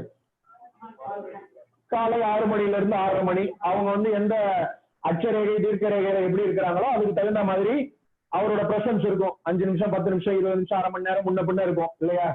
சோ அப்படி வந்து அவரு உதிக்கிறாரு. சாயந்தரம் இதே மாதிரியான காலகட்டத்துல 6 மணில இருந்து 6:30 மணி வரைக்கும் அப்படின்னு போயிடுறாரு. ஒரு சில நாடுகள்ல சில காலங்கள்ல 24/7 அவர் சன்லைட் அப்படியே இருக்கும். நார்வே மாதிரி நாடுகள்ல ஒரு சில மாதங்கள்ல முழுமையா சூரியன் இருந்துகிட்டே இருப்பாரு. அவங்களா இருட்டாக்கிட்டு படுத்து தூங்கினாதான் உண்டு அப்படின்லாம் நம்ம கேள்விப்பட்டிருப்போம். இப்ப இந்த உஷ்ணத்தை கொடுக்கக்கூடிய சூரியன் மாலையில மறைஞ்சிடுறாரு. இப்ப நம்ம ஜீரண கருவிக்கு தேவையான உஷ்ணத்தை புற சூழல்ல இருந்துமே நம்ம ரிசீவ் பண்ணிட்டு தான் இருக்கிறோம். அப்படி இருக்கிறப்ப சூரியன் மறைந்ததற்கு பின்னால் உணவு அருந்தலாமா? போங்க சார் போங்க. அதை விட அதிகமா சூப்பரா சோலார் லைட் மாதிரி அவ்வளவு போட்டு ஹோட்டல்லாம் திறந்து வச்சிருக்காங்க. நாங்களே 10:30க்கு தான் போய் பார்பிக்யூவே வாங்கி சாப்பிடுறோம். நீங்க என்னடா இப்படி சொல்லிவிட்டீங்க? அப்படியா? அப்ப சூரியன் மறைந்த பின் நமது வாழ்வியல் எப்படிதான் இருக்கணும்? இன்னைக்கு வகுப்புல சேர்ந்தவங்கள நிறைய பேரு இதுக்கு தான் அப்படிலாம் ஒரு பாடம் படிக்க வரக்கூடாதுங்கிறது அப்படிங்கிற முடிவு எடுத்தாலும் ஆச்சரியப்படுறதுக்கு இல்லைன்னு நினைக்கிறேன். நீ பாட்டுக்கு 6 மணிக்கே சாப்பிட்டு முடி அப்படின்னு. ஏன்னா நிறைய பேரோட சாப்பாடு இதே கேட்டா நைட்டு ஒரு 9:30 மணிக்கு தான் சாப்பிடுறோங்கிறாங்க. இதுக்கு பேர் அகால போஜனம், ராட்சச உணவு. நீங்க லேட்டா சாப்பிட காலையில நல்ல அகோர பசி எடுக்கும். பாருங்க, நைட்டு லேட்டா சாப்பிட்டா காலையில பசிக்கதானே கூடாது, ஆனா காலையில நல்ல அகோரமா பசி எடுக்கும். யாராவது லேட் நைட்ல ஹெவியா சாப்பிட்டுருக்கீங்களா? பிரியாணி, பரோட்டா, ஒரு மட்டன் சிக்கன் அந்த மாதிரிலாம் சாப்பிட்டுருக்கீங்களா? நாங்க ஏன் நைட்டு 12 மணிக்கு சுடுகாட்டுக்கு போறோங்கிறீங்களா? எல்லாரும் இவ்வளவு சைலண்டா இருக்கீங்க. எல்லாரும் கேட்டேன். சாப்பிட்டுருக்கீங்க, சரி. சாப்பிட்டீங்கன்னா மறுநாள் காலையில அதை இன்னைக்கு உணர்ந்திருக்கிறீங்களா? நான் நிறைய ஆரம்ப காலங்கள்ல நான் உணர்ந்திருக்கேன், நானே ஃபீல் பண்ணிருக்கேன். நைட்டு அவ்வளவு சாப்பாடு சாப்பிட்டமேடா, காலையில இப்படி பசிக்குது அப்படின்னு. செம. நாங்க எதுக்கியா சீக்கிரம் எந்திரிக்கிறோம்? நாங்க 12 மணிக்கு தானே எந்திரிப்போம். அவங்க இல்லைங்கம்மா, அவங்க வீட்டுல பசங்கள்ல யாரையாவது பார்த்து இருந்திருக்கலாம், இல்ல உறவுல பசங்களை பார்த்து. அவங்க சொல்றதான். ஓ, அதனாலதான் அமைதியா இருந்தீங்களா? அம்மா 12 மணிக்கு சாப்பிட்டு மறுநாள் 12 மணிக்கு எந்திரிச்சத சொல்றாங்க அப்படிங்கிற மாதிரி நினைச்சிடுவோம். இந்த மண்ணீரல்னு சொன்ன இல்லைங்களா, அது வந்து உச்சபட்சமான கோபத்துக்கு ஆளாயிரும். உனக்கெல்லாம் அறிவு இருக்காடா அப்படின்னு கேட்காத குறையா என்ன பண்ணும் அப்படின்னா, நம்ம சாப்பிட்ட உணவோட சத்துக்கள் இருக்கு இல்லையா, அதை எல்லாத்தையும் கண்ணா பின்னான்னு விரயம் பண்ண ஆரம்பிக்கும், சிதறடிக்க ஆரம்பிக்கும். உடம்புல சத்தாவும் அதன் மூலமா சக்தியாவும் உடம்புல வச்சிருக்காது. கண்ணா பின்னான்னு வெளியேற்றும். உன் கைதான் கண்ணா பின்னான்னு வெளியேற்றும். அப்படி நீங்க சாப்பிட்ட உணவோட சத்தை விரயம் பண்றதுனால காலையில் அகோர பசி எடுக்கும். அந்த அகோர பசிக்கே உங்களுக்கு நல்லா புரியும், முந்தின நாள் சாப்பிட்டது ராட்சச போஜனம் என்று. அதாவது அரக்க உணவு. இரவு லேட்டா சாப்பிடுறது அரக்க உணவு. ஒரு சின்ன உதாரணம் சொல்றேன். அதாவது என்னோட தூரத்து உறவுக்கார ஒரு பெண், சின்ன பொண்ணுதான், இங்க செட்டிநாடு இதுலதான் எம்பிபிஎஸ் அந்த பொண்ணு படிச்சு முடிச்சு ஒரு நல்ல நிலைக்கு இப்ப எம்பிபிஎஸ் முடிச்சு அடுத்து மேற்படிப்புக்கு அந்த பொண்ணுக்கு எய்ம்ஸ், அப்புறம் இன்னொரு ஒரு மத்திய பிரதேஷ்ல வந்து ரேடியாலஜி ஒரு இதுவும் 2 இதுக்கு அப்ளை பண்ணது, 2 இதுலயுமே கிடைச்சிருக்கு அந்த பொண்ணுக்கு. இந்த மாதிரி சூழல்ல அந்த பொண்ணுக்கு கேன்சர். சரிங்களா? எங்க அப்படின்னா கோலன்ல தான் கேன்சர், பெருங்குடல்ல புற்று. தொடர்ந்து அந்த பொண்ணுக்கு வந்து கீமோதெரப்பி அந்த மாதிரியான ட்ரீட்மெண்ட் கொடுத்துட்டே இருக்கிறாங்க. ஒரு முறை எங்க அக்கா பொண்ணு என்ன சொன்னா, எங்க அக்காவும் எங்க அக்கா பொண்ணுமே சொன்னாங்க, எங்க அக்கா மாப்பிள்ளையும் சொல்லியிருந்தாரு, இந்த பொண்ணுக்கு ஏதாவது நேச்சுரல் இதுல தீர்வு இருக்கா அப்படின்னு சொல்லி கேட்டிருந்தாங்க. அப்ப நான் சொல்லியிருந்தேன், தீர்வு இருக்கு, ஆனா இந்த பொண்ணு ஆல்ரெடி என்ன படிச்சிருக்கிறா, எம்பிபிஎஸ் படிச்சிருக்கிறா. அவங்க வந்து இந்த மாதிரியான விஷயத்த, அதுவும் இது மாதிரியான தீவிர நிலையில என்ன பண்ண மாட்டாங்க, அவங்க மனம் ஒத்துக்காது, பெரிய விஷயமா ஒத்துக்காது அந்த துறையில படிச்சு. அது நிறைய அனுபவம்லாம் அடி மேல அடி வாங்கினதுக்கு அப்புறம் ஒரு கட்டத்துல சொல்லுவாங்க, இதெல்லாம் சும்மாயா கண் துடைப்பு நீ குடியா அப்படின்னு சொல்லி. நான் சொன்னேன் இல்லையா, இப்ப என்னோட நட்பு வட்டாரத்துல வாங்குவாங்கன்னு. அது மாதிரி நிலைக்கு வர்றதுக்கு ரொம்ப நாள் ஆகும். ஆனா இப்பதான் ஃப்ரெஷரா படிச்சு முடிச்சு அடுத்து அது சார்ந்த மேற்படிப்புக்கு போறவங்களுக்கு என்ன இருக்காது, இந்த நம்பிக்கை உடனடியா வராது. அந்த பொண்ணுகிட்ட நான் இது வரைக்கும் பேசினதே கிடையாது. அந்த பொண்ணுக்கு 20 வயது, இது வரைக்கும் பேசினதே கிடையாதுன்னு வச்சுக்கோங்களேன். முதல் முறையாக ஒரு முறை அந்த பொண்ணு எனக்கு எங்க மச்சான் சொன்னதுனால, அந்த பொண்ணு போன், எங்க மச்சானும் எங்க அக்கா பொண்ணும் என் நம்பரை கொடுத்து பேச சொன்னதுனால எனக்கு ஒரு போன் போட்டாங்க. போன் போட்டப்ப அது பெருங்குடல் புற்று அப்படிங்கிறதுனால நான் கேட்ட முதல் கேள்வி இதுதான், உனக்கு கான்ஸ்டிபேஷன் இருக்குமாமா அப்படின்னு. ஆமா ஆமா 100% கான்ஸ்டிபேஷன் இருக்கு அப்படின்னு சொல்லி சொன்னாங்க. 2வது, இரவு அகால நேரத்துல ஏதாவது சாப்பிடுவியாமா அப்படின்னு. அப்படிலாம் இல்லைங்க மாமா, டெய்லியுமே நைட்டு 3 மணிக்கு தான் பிரியாணி சாப்பிடுவேன். என்ன அப்படின்னா, அந்த பொண்ணுக்கு வந்து இங்க டியூட்டி டாக்டராவும் அவங்க அந்த பொண்ணுக்கு வந்து அந்த படிப்பு முடிக்கிறப்ப அப்பாயின்மெண்ட் பண்ணியிருந்திருக்கிறாங்க. இந்த நைட் ரவுண்ட்ஸ் எல்லாம் போயிட்டுருவாங்க இல்லையா, போயிட்டு வந்து அந்த பொண்ணு அந்த ரவுண்ட்ஸ் முடிக்கிறப்ப நைட் 2 மணி ஆயிடுமா, நைட்டு இதுல ஷிஃப்ட் இதுல. அப்ப வந்து அவங்க அப்பா வந்து ஒரு 10-10:30 போல அந்த பொண்ணுக்கு பிரியாணி எல்லாம் வாங்கி வச்சுட்டு போயிடுவாராம், கொடுத்துருவாராம். அந்த பொண்ணு அதை வந்து ஒரு 2:30 மணிக்கு மேலதான் சாப்பிட உட்காருவாப்ல. இப்ப ஒரு நோய் எப்படி உருவாகுதுன்னு இப்ப புரியுதுங்களா? என்ன அப்படின்னா, இந்த நாள் ஒழுக்கத்தை தவற விடுவது.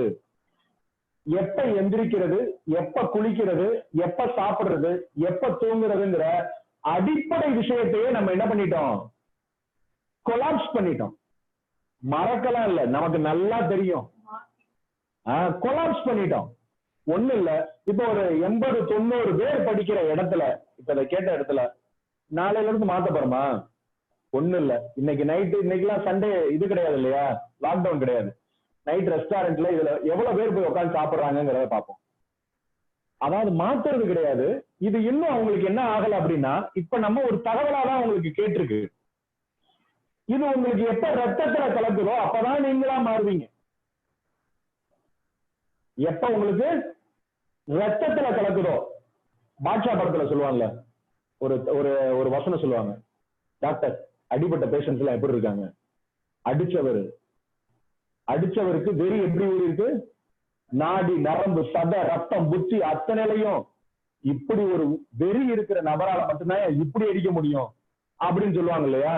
அப்படி இது மாதிரியான வாழ்வியலாக இருக்கட்டும், இந்த மருத்துவ முறையா இருக்கட்டும், உங்களுக்கு நாடி நரம்பு சதை ரத்தம் புத்தி அத்தனையிலையும் ஊர்னா மட்டும்தான் என்ன பண்ணுவீங்க, மாத்த முடியும். இல்லாட்டினா இன்று நீங்க கேட்கறது எல்லாமே என்னது, இன்று ஒரு தகவல், நாளைக்கு தென்கட்சி சுவாமிநாதன் இன்னொன்னு சொல்லுவாரு, அதையும் கேட்டு ஓ ரொம்ப சூப்பரா இருக்கே அப்படின்னு அதையும் அன்னைக்கே மறந்துடுவோம். ஏன் அப்படின்னா நமக்கு இருக்கக்கூடிய ஒரு மிகப்பெரிய ஒரு விஷயம் இருக்கு, என்னன்னா மறதி ஒரு தேசிய வியாதி மாதிரி. மறந்து சொல்றப்ப சூப்பர் டூப்பர் அப்படின்றோம், நாளை கழிச்சு கேட்டா ஆமல்ல சொன்னீங்க பட் மாத்த முடியல. இது இதை இப்ப கேட்ட உடனே நீங்க மாத்துங்கிறதுக்கான விஷயம் இல்ல. இதை கேட்டதுக்கு அப்புறம் இதை நீங்க உங்க மனசுக்குள்ள போட்டு கேள்விகளாக நீங்க தொடுத்தீங்கன்னா மட்டும்தான் உங்களுக்கு இதுல தீர்வே கிடைக்கும். அதாவது யாருமே எதுலையுமே முழுமையை அடையவே முடியாது. அதை முதல்ல நல்லா தெரிஞ்சுக்கோங்க. இப்ப இந்த பாடத்தை வந்து நீங்க ஒரு 3 வருஷம் படிக்கிறீங்கன்னு வைங்களேன், ஒரு 3 வருஷம் இந்த பாடத்தை படிக்கிறீங்கன்னு வைங்க. 3 வருஷம் படிச்சு முடிச்சதுக்கு அப்புறம் இன்னும் எனக்கு ஒரு கிளாரிட்டியே இல்லை அப்படின்னு ஒரு சிலர் சொல்லுவாங்க. கேள்விப்பட்டிருப்பீங்களா? சிலர் 10 வருஷமா எதையாவது படிச்சுக்கிட்டே இருப்பாங்க, இன்னும் கிளாரிட்டியே இல்லைன்னு. இது உண்மையா பொய்யா, சரியா தப்பா?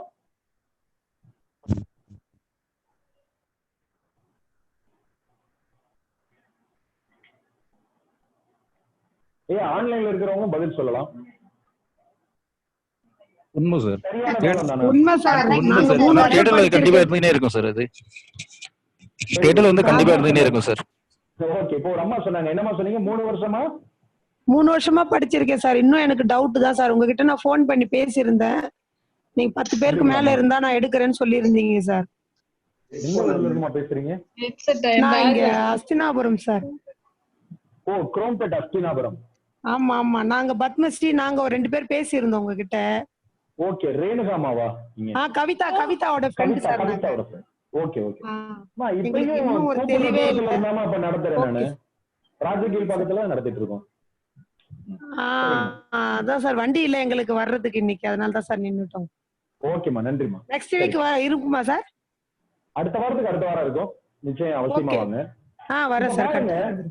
எனக்கு கிளாரிட்டி இல்லைன்னு சொல்றீங்க இல்லையா, அதுதான் எப்பயுமே நிலைத்து இருக்கும். சரி, நீங்க இப்ப நான் வந்து நானே ஒரு 2 வருஷமா 3 வருஷமா நடத்துறேன், நீங்க முழுமை பெற்றுட்டீங்கன்னா என்னமா அர்த்தம்? இனி கேள்வியே கேட்க போறது இல்லைன்னு அர்த்தம், அப்படித்தானே? நான் முழுமையான எனக்கு கிளாரிட்டி கிடைச்சிருச்சுன்னா என்கிட்ட இருந்து கேள்வி வருமா? வராது, எந்த டவுட்டும் இருக்காது சார். அப்ப நீங்க எப்பயுமே எப்படிதான் இருக்கணும்? தெளிவா இருக்கணும், குழப்பமாவே இருக்கணும், தெளிவா இருக்க கூடாதீங்க ஐயா. டவுட் கேட்கணுங்கிறதுக்காக இல்லைங்கம்மா, எப்பொழுதும் நமக்குள்ள ஒரு சிந்தனை, ஒரு குழப்பமான சிந்தனை இருந்துகிட்டே இருந்தாதான் நீங்க என்ன பண்ணுவீங்க? நிறைய கேள்வி கேட்பீங்க. நீங்க சலனமே இல்லாத மாதிரியான நிலைக்கு வந்துட்டீங்கன்னா ஒண்ணுமே நேரத்துல கேள்விக்கு வேலையே கிடையாது. ஏமா நான் எல்லாம் படிச்சுட்டேன் அப்படின்னு சொல்லி நான் பாட்டு இப்படி கையை கட்டி இருந்துட்டேன், புதுசா ஏதாவது எனக்கு அப்டேட் பண்ண முடியுமா? இப்ப புதுசா இருக்கக்கூடிய வாத்தியார் நிலைமையாகி போயிடும். பசங்க எல்லாம் அப்டேட் ஆயிட்டாங்க. டெட் எழுதுன ஒரு வாத்தியார் கூட பாஸ் ஆகலையா? ஏன்னா அப்டேட்டே ஆகல. எதுக்கு? சூப்பரா கஷ்டப்பட்டு படிச்சேங்க, வாத்தியார் வேலைக்கு வந்தேங்க. அதாவது மோகன்லால் ஒரு மலையாள படத்துல சொல்றது இதுதான், அடிச்சு பிடிச்சு கஷ்டப்பட்டு ஒரு கவர்மெண்ட் வேலைக்கு போயிடணும், போயிட்டு நல்லா லீவ் போட்டு ஜாலியா ரெஸ்ட் எடுக்கணும் அப்படிங்கிறது. அது மாதிரி என்ன ஆயிடுச்சு அப்படின்னா, வேலை கிடைச்ச உடனே எனக்கு தான் வருஷம் புக்கு கொடுக்குறாங்க, அதை அப்படி பார்த்தேன்னா அதை அப்படியே டீச் பண்ணிடுவேன். ஆனா பையன் இதெல்லாம் விட்டு அட்வான்ஸா போயிட்டான், அப்டேட் ஆயிட்டான். இன்னைக்கு கரண்ட் சிச்சுவேஷனுக்கு அவன் அப்டேட் ஆயிட்டான். அதை ஏதாவது சொன்னா வாத்தியாருக்கு இங்க புரியவே இல்லை. எதனால? இவரோட தேடலோ, இவருக்கு ஒரு குழப்பம் உள்ளுக்குள்ள இல்ல, ஒரு புது விஷயத்தை தேடணுங்கிற குழப்பம் இல்ல. இவர் படித்த பழைய நிலையில என்ன ஆயிட்டாரு? தேங்கிட்டாரு. ஃபுல்ஃபில், போதும், இனிமேல் எதுவுமே தேவையில்லைன்னு. பிரபஞ்சம் எப்பயுமே சும்மாவே இருக்காது. இப்படி உபயோகம் இல்லாத ஆளுகளா கரெக்டா காலச்சக்கரம் என்ன பண்ணும்? சுத்தி தலைகீழ தள்ளி விட்டுரும். டெட் பாஸ் பண்ணாதாயா அப்படிங்கிற ஒரு நிலையை கொடுத்துட்டாங்க. ரொம்ப இன்னும் எளிமையா பாத்தீங்கன்னா, நம்ம நீதித்துறையில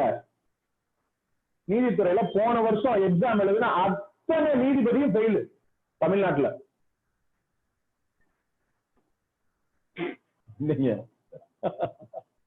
அத்தனை ஜட்ஜுமே ஃபெயில் ஆயிட்டாங்க. என்ன? அப்டேட் ஆகல. அப்ப இப்ப நீங்க படிக்கிற விஷயம் எதிர்காலத்துல, அதுக்குதான் காலையில உங்ககிட்ட சொன்னேன், 1000 ஆண்டுகளாக குறிப்பிட்டிருந்தாலும் கண்மூடித்தனமாக நம்பி ஏற்றுக்கொள்ள வேண்டாம். படிச்ச விஷயத்த உங்களுக்குள்ள போட்டு குழப்பி பாருங்க. இப்படியே குழப்பி குழப்பி குழப்பி குழப்பி பார்த்தாதாங்கம்மா என்ன கிடைக்கும்?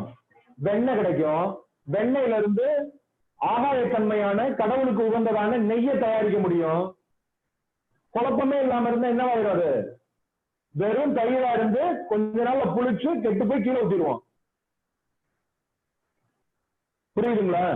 அப்ப உங்களுக்குள் இருக்கக்கூடிய தேடல் உங்களுக்குள் குழப்பத்தை ஏற்படுத்திக்கிட்டே இருக்கணும். குழப்பமா இருக்கேன்னு அதே இடத்துல தேங்கவும் கூடாது. குழப்பமா இருக்கிறப்பதான் ரொம்ப வேகமா நம்ம டிராவல் பண்ணணும். இது சார்ந்த தேடல்ல இந்த குழப்பத்துக்கு எனக்கு ஒரு தீர்வு கிடைக்கணும். அந்த தீர்வு கிடைச்ச உடனே உங்களுக்கு ஃபுல் ஸ்டாப் வரும்னு நினைக்கிறீங்களா? அதுக்கப்புறம் ஒரு இன்ஃபினிட்டி வரும். இது கிடையாதாமியா, இதுக்கப்புறம் இன்னொன்று இருக்கா அப்படின்னு. அப்புறம் ஒரு வசனம் சொல்ற மாதிரிதான் இருக்கும். உங்களுக்கு வாழ்க்கையில பிரச்சனை இப்படித்தான் இருக்கும். அப்புறம் 57 வயசு வரைக்கும் இருந்துட்டு அதுக்கப்புறம் பழகி போயிடுவாங்கல்ல.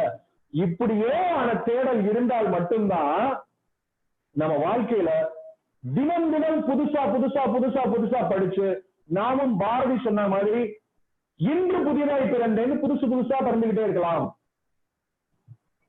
இல்லாட்டினா ரொம்ப சிரமமாயிடும். எல்லா இடத்துலயும் எனக்கு இங்க படிச்சேன் கிளாரிட்டி இல்லை, அங்க படிச்சேன் கிளாரிட்டி இல்லை, அப்படி இல்லை. ஒவ்வொரு இடத்துலயும் உங்களுக்கு பொக்கிஷமான ஒரு தகவல் நிச்சயமா கொடுக்கப்பட்டிருக்கும். நாம அதை எப்படி ரிசீவ் பண்றோங்கிறது ரொம்ப முக்கியம்.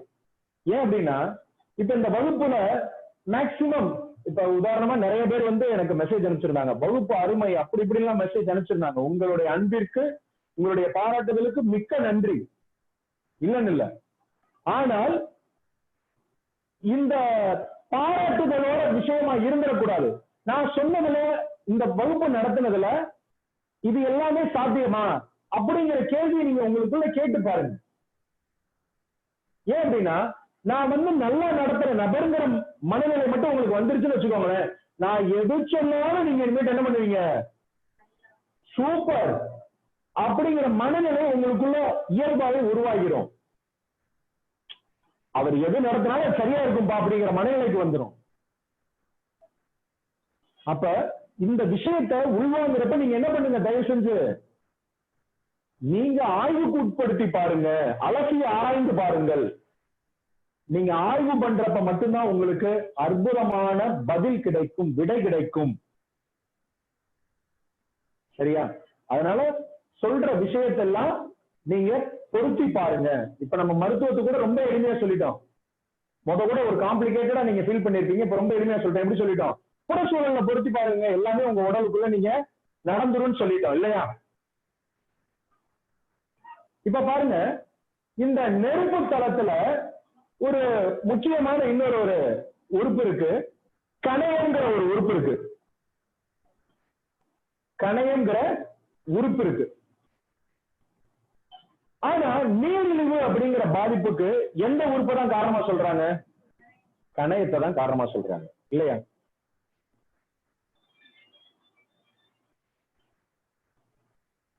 சரி, நீரிழிவுக்கு கணையத்தை காரணமா சொல்ற பட்சத்துல நாம இப்ப படிச்ச விஷயத்துல என்ன தெரிஞ்சது அப்படின்னா, கணையம் நெருப்பு தளத்துல இருக்குன்னு தெரிஞ்சிருச்சு. அப்ப நம்ம என்ன முயற்சி பண்ணலாம்? நீரிழிவு பாதிப்புல இருக்கிறவங்களுக்கு என்ன முயற்சி பண்ணலாம்?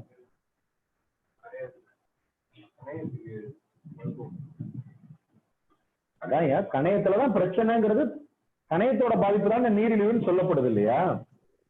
அப்ப ஒருத்தருக்கு நீரிழிவா இருந்தா நாம என்ன செய்யலாம்? நெருப்பு தளத்தை பலப்படுத்துறதுக்கான செயலை செய்யலாம், இல்லையா? இப்ப நெருப்பை பலப்படுத்துறது அப்படிங்கிறப்ப பாத்தீங்கன்னா, நான் இப்ப அடுத்து பஞ்சபூத சுழற்சிங்கிறத எழுதி போடுறப்ப உங்களுக்கு அந்த நெருப்புல என்னென்ன உறுப்பு இருக்குன்னு எழுதி போடுறப்ப உங்களுக்கு திரும்ப ஒரு தடவை நான் நினைவுபடுத்துறேன். எந்த உறுப்புல நீடில் போட்டா சுகர் 100% குணமாகும், இல்லாட்டினா பெர்மனன்ட் ரிலீஃப் கிடைக்காதுங்கிறதையும் அதுல நான் உங்களுக்கு குறிப்பிடுறேன். சரியா? நெருப்பு தளத்தை பலப்படுத்தினா சர்க்கரை குறைபாட்டுல இருந்து தீர்வு கிடைக்கும்னு சொல்றோம். இத வேறு விதமா புறச்சூழல்ல பொருத்தி பார்க்கலாமா? புறச்சூழல்ல பொருத்தி பார்ப்போம். நீரிழிவுனா என்னன்னு அர்த்தம்? தண்ணி கீழ் நோக்கி போகுது. நீரோட தன்மை எப்பயுமே என்னன்னா கீழ் நோக்கி தான் போகும். ஒரு ஃபவுண்டைன் வந்து நீங்க வாட்டுக்கு ஒரு ஃபவுண்டைன் இருக்கு, தண்ணி மேல போகுது, என்னதான் ஆகும்? மேலே போயிருமா? மீண்டும் கீழே தான் வரும். நீருக்கு மட்டும் எப்படின்னா பள்ளத்தை நோக்கி பாயும் தன்மை வாய்ந்தது நீர். அவரை மாற்று கருத்தே கிடையாது, இல்லையா? அப்ப நீரிழிவுக்கு என்னதான் நடந்துட்டு இருக்கு? தண்ணி கீழே போயிட்டே இருக்கு. இப்ப நம்ம என்ன பண்ணணும்? நீரிழிவுக்கு சரிப்படுத்துறதுன்னா என்ன பண்ணணும்? அப்ப மேல இழுக்கணும் சார், கீழே போற தண்ணி மேல இழுக்கணும். முத ஒரு பதில் சொல்லிருந்தோம். ஒரு நிமிஷம் என்ன சொல்லியிருந்தோம்னா, மண்ணை போட்டு வெளியேற்றுற நீரை நிறுத்தணும்னு ஒரு பதில் சொன்னோம். அது ஒரு விதமான தீர்வு. இப்ப ஒரு மாணவி சொன்னாங்க இல்லையா, நீரை மேல் நோக்கி இழுக்கணும்னு சொன்னாங்க. நீர் மேல் நோக்கி இழுக்கப்பட்டா நீரிழிவில் இருந்து அப்ப வெளியில வர முடியுமா? நிச்சயமா முடியும், இல்லையா? நீர் கீழ் நோக்கி போகக்கூடிய தன்மையை நாம மாற்றி மேல் நோக்கி இழுத்தோம்னா இந்த தொந்தரவுல இருந்து விடுபட முடியுமா? ரெண்டு விதமான தீர்வு பாருங்க. ஒண்ணு, வெளியில போற நீரை மண் பலத்தால் அடைப்பது. மற்றொன்று, நீரை மேல் நோக்கி உறிஞ்சுவது. இந்த வேலையை இங்க வெளியில யார் செஞ்சுக்கிட்டு இருக்கா? மரம். ஆமா, சூரியன். சூரியன். சூரியன் என்ன செய்யுது? நீரை மேல் நோக்கி இழுக்குது. மேல் நோக்கி இழுக்குது. மரம் என்ன செய்யும் அப்படின்னாமா, தனது வேர்களின் மூலமாக நீரை வந்து உள்ள இழுக்கக்கூடியது. அதுக்கு பேர் சவ்வோடு பரவல் என்ற தன்மையில அது என்ன பண்ணும்? உள்ளிழுக்கும். தண்ணியை உள்ள இழுக்குமா? சரிங்களா? ஆனா நீரை வந்து மேல் நோக்கி இழுக்கக்கூடிய தன்மை யாருக்கு இருக்குன்னா நெருப்பு தன்மைக்கு இருக்கு. அந்த நெருப்புல ஒருத்தருக்கு பிரச்சனை ஆனதுனாலதான் நீர் மேல் நோக்கி தேக்கி வைக்க முடியாமல் நீர் வெளியில இழிவாகுது, நீர் இழிவாகுது. அப்ப யாரை இங்க பலப்படுத்தணும்? நெருப்புத்தன்மையையும் பலப்படுத்தணும். நெருப்புத்தன்மையும் பலப்படுத்தணும். ஐயா, ஹார்ட்டின் முடிவுக்கு வந்துட வேணாம். ஏன்னா நம்ம பஞ்சபூத சுழற்சி போடுறப்ப அதுல அந்த ஹார்ட் பக்கத்துல இன்னும் 3 விதமான உறுப்புகள் இருக்கு. அதாவது heart, small intestine, pericardium, triple warmer அப்படின்னு மொத்தம் 4 இருக்கும் நெருப்புத்தன்மையில. அதனால வெறும் ஹார்ட்டின் மட்டும் பிக்ஸ் பண்ணிக்கிட வேணாம். சரிங்களா? நம்ம அந்த சுழற்சி வட்டம் போடுறப்ப நீங்க பொருத்தி பார்த்துக்கோ. சரிங்களா? இப்ப நீங்க அடிப்படையான விஷயத்தை மட்டும் நீங்க புரிஞ்சுக்கோங்க, உள்வாங்கிக்கோங்க. சரி, இப்ப மண் மற்றும் நெருப்பு இந்த ரெண்டையும் வச்சு டயபெட்டிக்கை கியூர் பண்ண முடியுமா முடியாதா? முடியுமா? அந்த கான்பிடென்ட் இப்ப உங்களுக்கு இருக்கா? கண்டிப்பா சார். ஐயா, ஆன்லைன்ல இப்ப கேட்டுட்டு இருக்கிறவங்களுக்கு இந்த கான்பிடென்ட் உங்களுக்கு இருக்கா? கண்டிப்பா சார். இருக்குதுங்க. இருக்கு ஐயா. கண்டிப்பா. சந்தேகமோ குழப்பமோ இருந்தா தயவு செஞ்சு கேளுங்க. ஒரு இருக்கு சார். டயட் எதுவும் டவுட் இல்ல சார். ஓ இருக்குன்னு சொன்னோன்னே டவுட் தான் இருக்குன்னு நினைச்சேன். ஓகே சொல்றேன் சார். சொல்லுங்கம்மா சொல்லுங்க. நீங்க குணப்படுத்திருக்கீங்களா சார்? டயபெட்டிஸ்ல யாராவது குணமாயிருக்காங்களா சார்? 1000 பேர் குணமாயிருக்காங்க. அப்படிங்களா? சரி சரி சரி. அதுக்கு முன்னாடி இன்னொரு வார்த்தையை சொல்லிடுறேம்மா. குணப்படுத்த முடியாத எந்த நோயையும் கடவுள் கொடுப்பதில்லை. அதாவது கடவுள்ங்கிற தன்மையில கடவுள் தான் நோய் கொடுக்கிறாருன்னு நீங்க நினைச்சீங்கன்னா குணப்படுத்த முடியாத எந்த வியாதியும் மனிதருக்கு வருவதில்லை. மனிதருக்கு வரக்கூடிய நோய்க்கு ஐயா சொல்லுங்க. சாரி சார், இப்ப இந்த அப்டமன் கேன்சர் இருக்குல்ல சார், ஸ்டொமக் கேன்சர் இருக்கு இல்லைங்களா? ஆமாங்க. அதை கியூரபிளா சார்? மனிதனோட உச்சியிலிருந்து உள்ளங்கால் வரைக்கும் எந்த தொந்தரவு இருந்தாலும் 100% குணப்படுத்த முடியும் சார். நான் இந்த வார்த்தை சொல்லி முடிச்ச உடனே திரும்பவும் உங்களுக்கு சந்தேகம் இருந்தா திரும்பிக்கலாம். இப்ப ஒரு உதாரணமா சொல்றேங்க. இப்ப நாம ஒவ்வொரு நோய்க்கும் ஒவ்வொரு விதமான பேர் வச்சுக்கிட்டோம் இல்லையா? A to Z எவ்வளவோ பேர் வச்சு நோயை வச்சிருக்கிறோங்க. இப்ப என்ன பண்றோம் அப்படின்னா இங்க நாங்க ஒரு 15 பேர் இருக்கிறோங்க.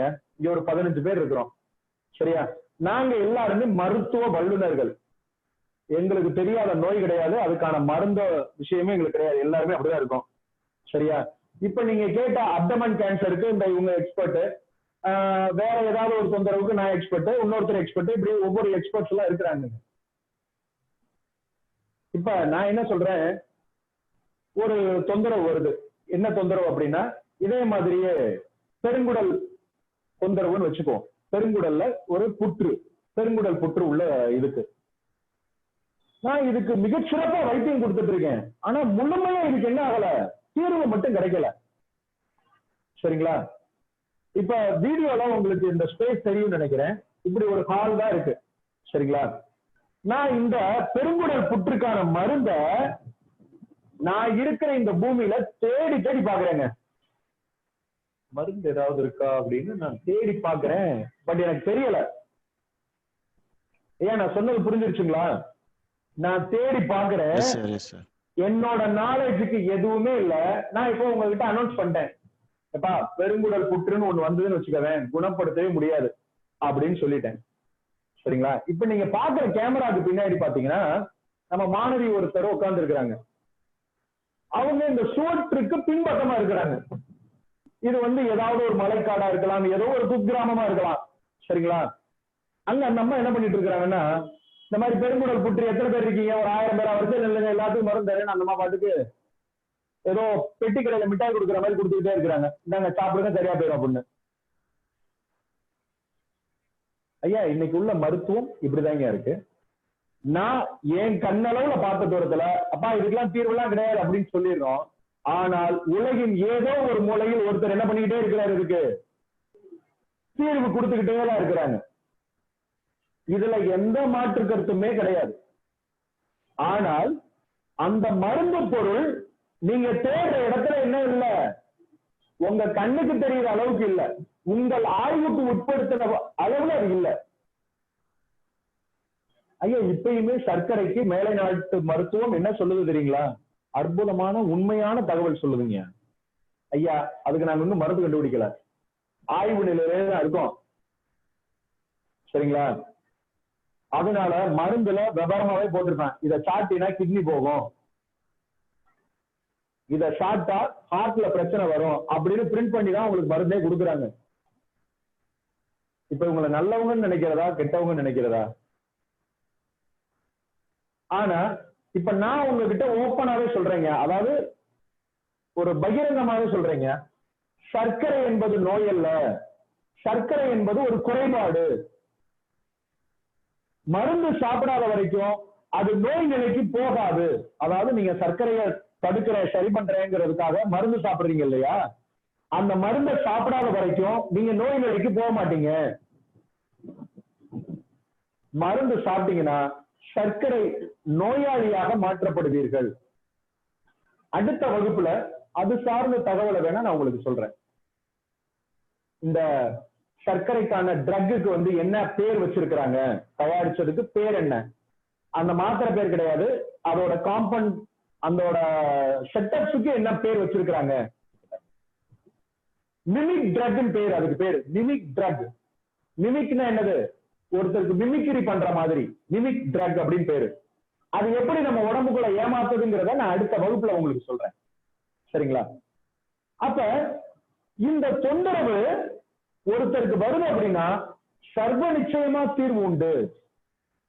இப்ப சர்க்கரை நோயை முழுமையாக குணப்படுத்த முடியும்னு சொல்லிங்க, நம்ம நெல்லியில இருந்து இன்னும் சில மூலிகைகளோட நான் 11 வருஷமா மருந்து தயாரிச்சு கொடுத்துட்டு இருக்கேங்க. ஒரு நாள் 2 நாள்லாம் இல்லைங்க, நான் 11 வருஷமா சர்க்கரை குறைபாட்டுக்கு, சர்க்கரை பாதிப்புக்கு மருந்து தயாரிச்சு தான் கொடுத்துட்டு இருக்கேன். ஆனா அதுல சில புரிதல்கள் உங்களுக்கு வேணும், அது ரொம்ப முக்கியம். வெறும் நம்பரை பார்த்து வாழ்க்கையை பிக்ஸ் பண்ணவே கூடாது. எல்லாருமே நம்பரை பார்த்தே வாழ்க்கையை பிக்ஸ் பண்ணுவாங்க. நமது ஆக்டிவிட்டிஸ பார்த்துதான் நீங்க சர்க்கரையோட பாதிப்பை சீர்தூக்கியே பார்க்கணும். அதை நிறைய பேர் பண்றதே கிடையாது. சர்க்கரை பாதிப்புல இருந்தப்ப என் உடல்நிலை இப்படி இருந்தது, இப்ப இது மாதிரியான இயற்கை சார்ந்த பொருட்கள் சாப்பிட்டப்ப நான் இப்படி ஆரோக்கியமா இருக்கேன் அப்படிங்கிறத உணர்வுமே ஒழிய ஒரு அன்னைக்கு எடுத்து எதையாவது இப்படி குத்தி பார்த்துட்டு 100 சொச்சம் 200 சொச்சம் 300 சொச்சம் இப்படி குத்திக்கிட்டே இருக்க கூடாது. இது ஒரு மன வியாதி, சரிங்களா? அப்ப சர்க்கரை உங்களை விட்டு என்ன ஆகாது, போகவே போகாது. நீங்க வாலண்டியரா கூப்பிட்டு வச்ச விருந்தாளி அவர். ஒரு சின்ன உதாரணத்துக்கு சொல்றேன். ஒருத்தர் சர்க்கரை பாதிப்புல இருந்து நல்லா மீண்டு வந்தவர் தான். ஒரு நாள் வீட்டுல என்ன பண்ணிருக்கிறார், பேரம்பேட்டிக்கு பிறந்த நாள் கொண்டாட்டம் பண்ணி இருக்கிறாங்க. அப்ப என்னதான் சாப்பிட்டுருப்பாங்க, ஸ்வீட் சாப்பிட்டுருப்பாங்க, சாக்லேட் சாப்பிட்டுருப்பாங்க, கொஞ்சம் அன்னைக்கு ஏதாவது பண்ணி இருக்கக்கூடிய ஒரு ஏதாவது ஒரு உணவு சார்ந்த விஷயம் சாப்பிட்டுருப்பாங்க. சர்க்கரை கூடத்தானே செய்யணும், கூடல்னா தான் பிரச்சனை, கூடுனா பிரச்சனையா? அவருக்குள்ள உள்ள இன்னர் கான்சியஸ் சொல்லும், ஏய் கேக் தின்ட்டல, பேரை ஊட்டி விட்டான்னு கேட்க தின்னல, அது டேஸ்டா இருக்குன்னு திரும்பவும் தின்னல, மரியாதையா செக் பண்ணு அப்படின்னு உள்ளுக்குள்ள ஒரு இன்னர் கான்சியஸ் சொல்லிக்கிட்டே இருக்குமா? இவர் சாப்பிட்டு முடிச்சு சும்மாவே இருக்க மாட்டாரு. ஒரு மணி நேரத்துல போய் யாருன்னு தெரியாம அப்படி எடுத்து, ஐயோ 300 சொச்சம் என்ன பண்றது அப்படின்னு அத்தனை நாள் மாத்திரை நிப்பாட்டி வச்சவரு சேஃப்டிக்கு ஒரு மாத்திரையை போட்டுருவோம்னு அவரா எடுத்து ஒரு மாத்திரையை போட்டுருவார். ஐயா 300 சொச்சம் வரலன்னாலே பிரச்சனை, நீங்க சாப்பிட்ட சாப்பாட்டுக்கு வரணும்ல. அதாவது மனிதன் வந்து ஒரு உணவு எடுத்தா வயிறு என்ன ஆகணும், சாப்பிட்டோம்னா வயிறு கொஞ்சம் பெருசாகணும் சாப்பிட்ட உடனே. அதுதான் இயல்பு தன்மை. சாப்பிட்டா வயிறு கொஞ்சம் பெருசான மாதிரி இருக்கும், அது எனக்கு அவ்வளவா ஃபிட்டா நல்லா இருக்காது. அதனால வயிறே வராத அளவுக்கு ஒரே ஒரு சப்பாத்தி மட்டும் சாப்பிட்டுக்கவா, கொஞ்சமா சேலட் சாப்பிட்டுக்கவான்னா அதுவே ரத்த சோகையில வந்து பெரிய சீக்காளியா மாறிடுவாங்க.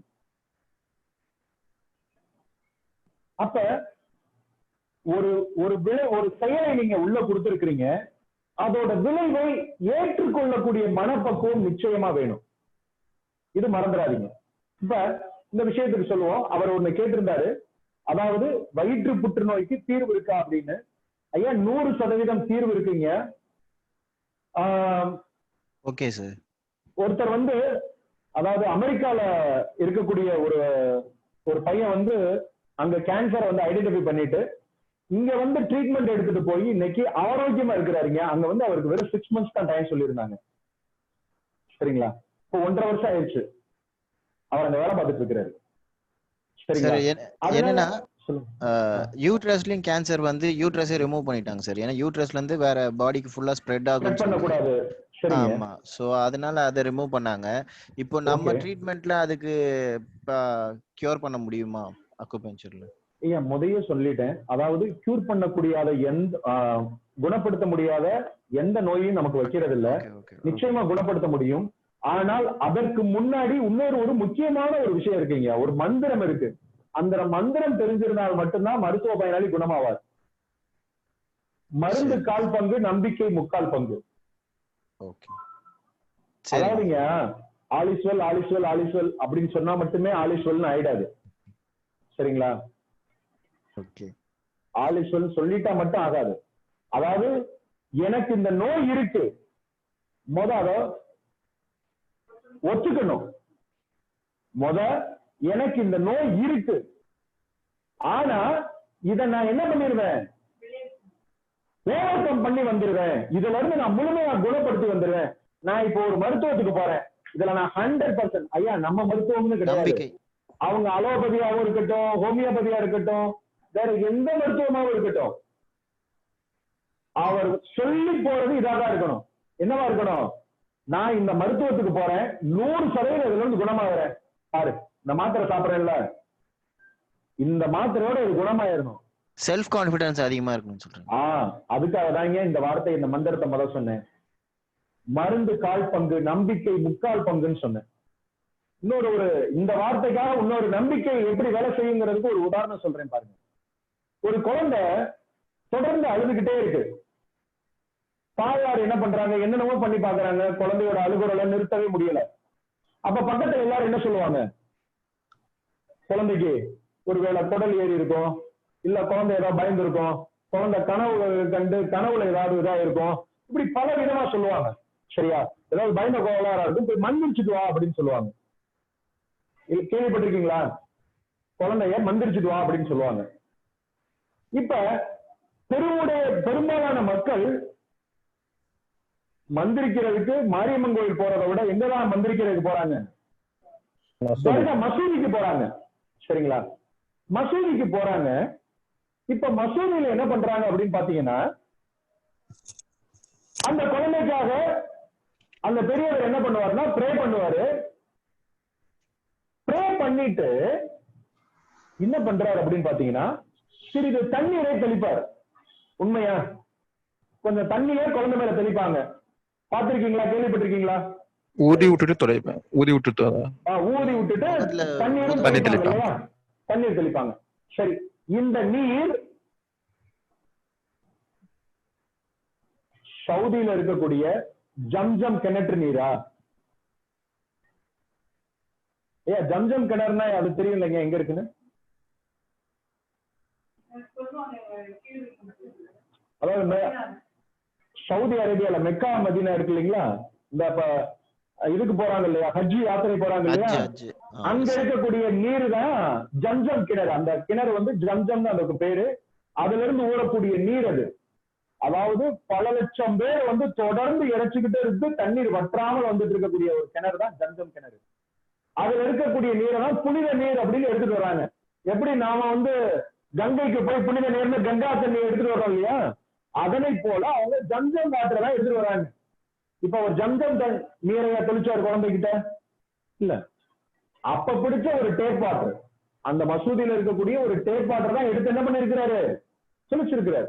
சரி, அப்படி தெளிச்ச உடனே பாத்தீங்கன்னா குழந்தை நார்மல் ஆயிட்டான்.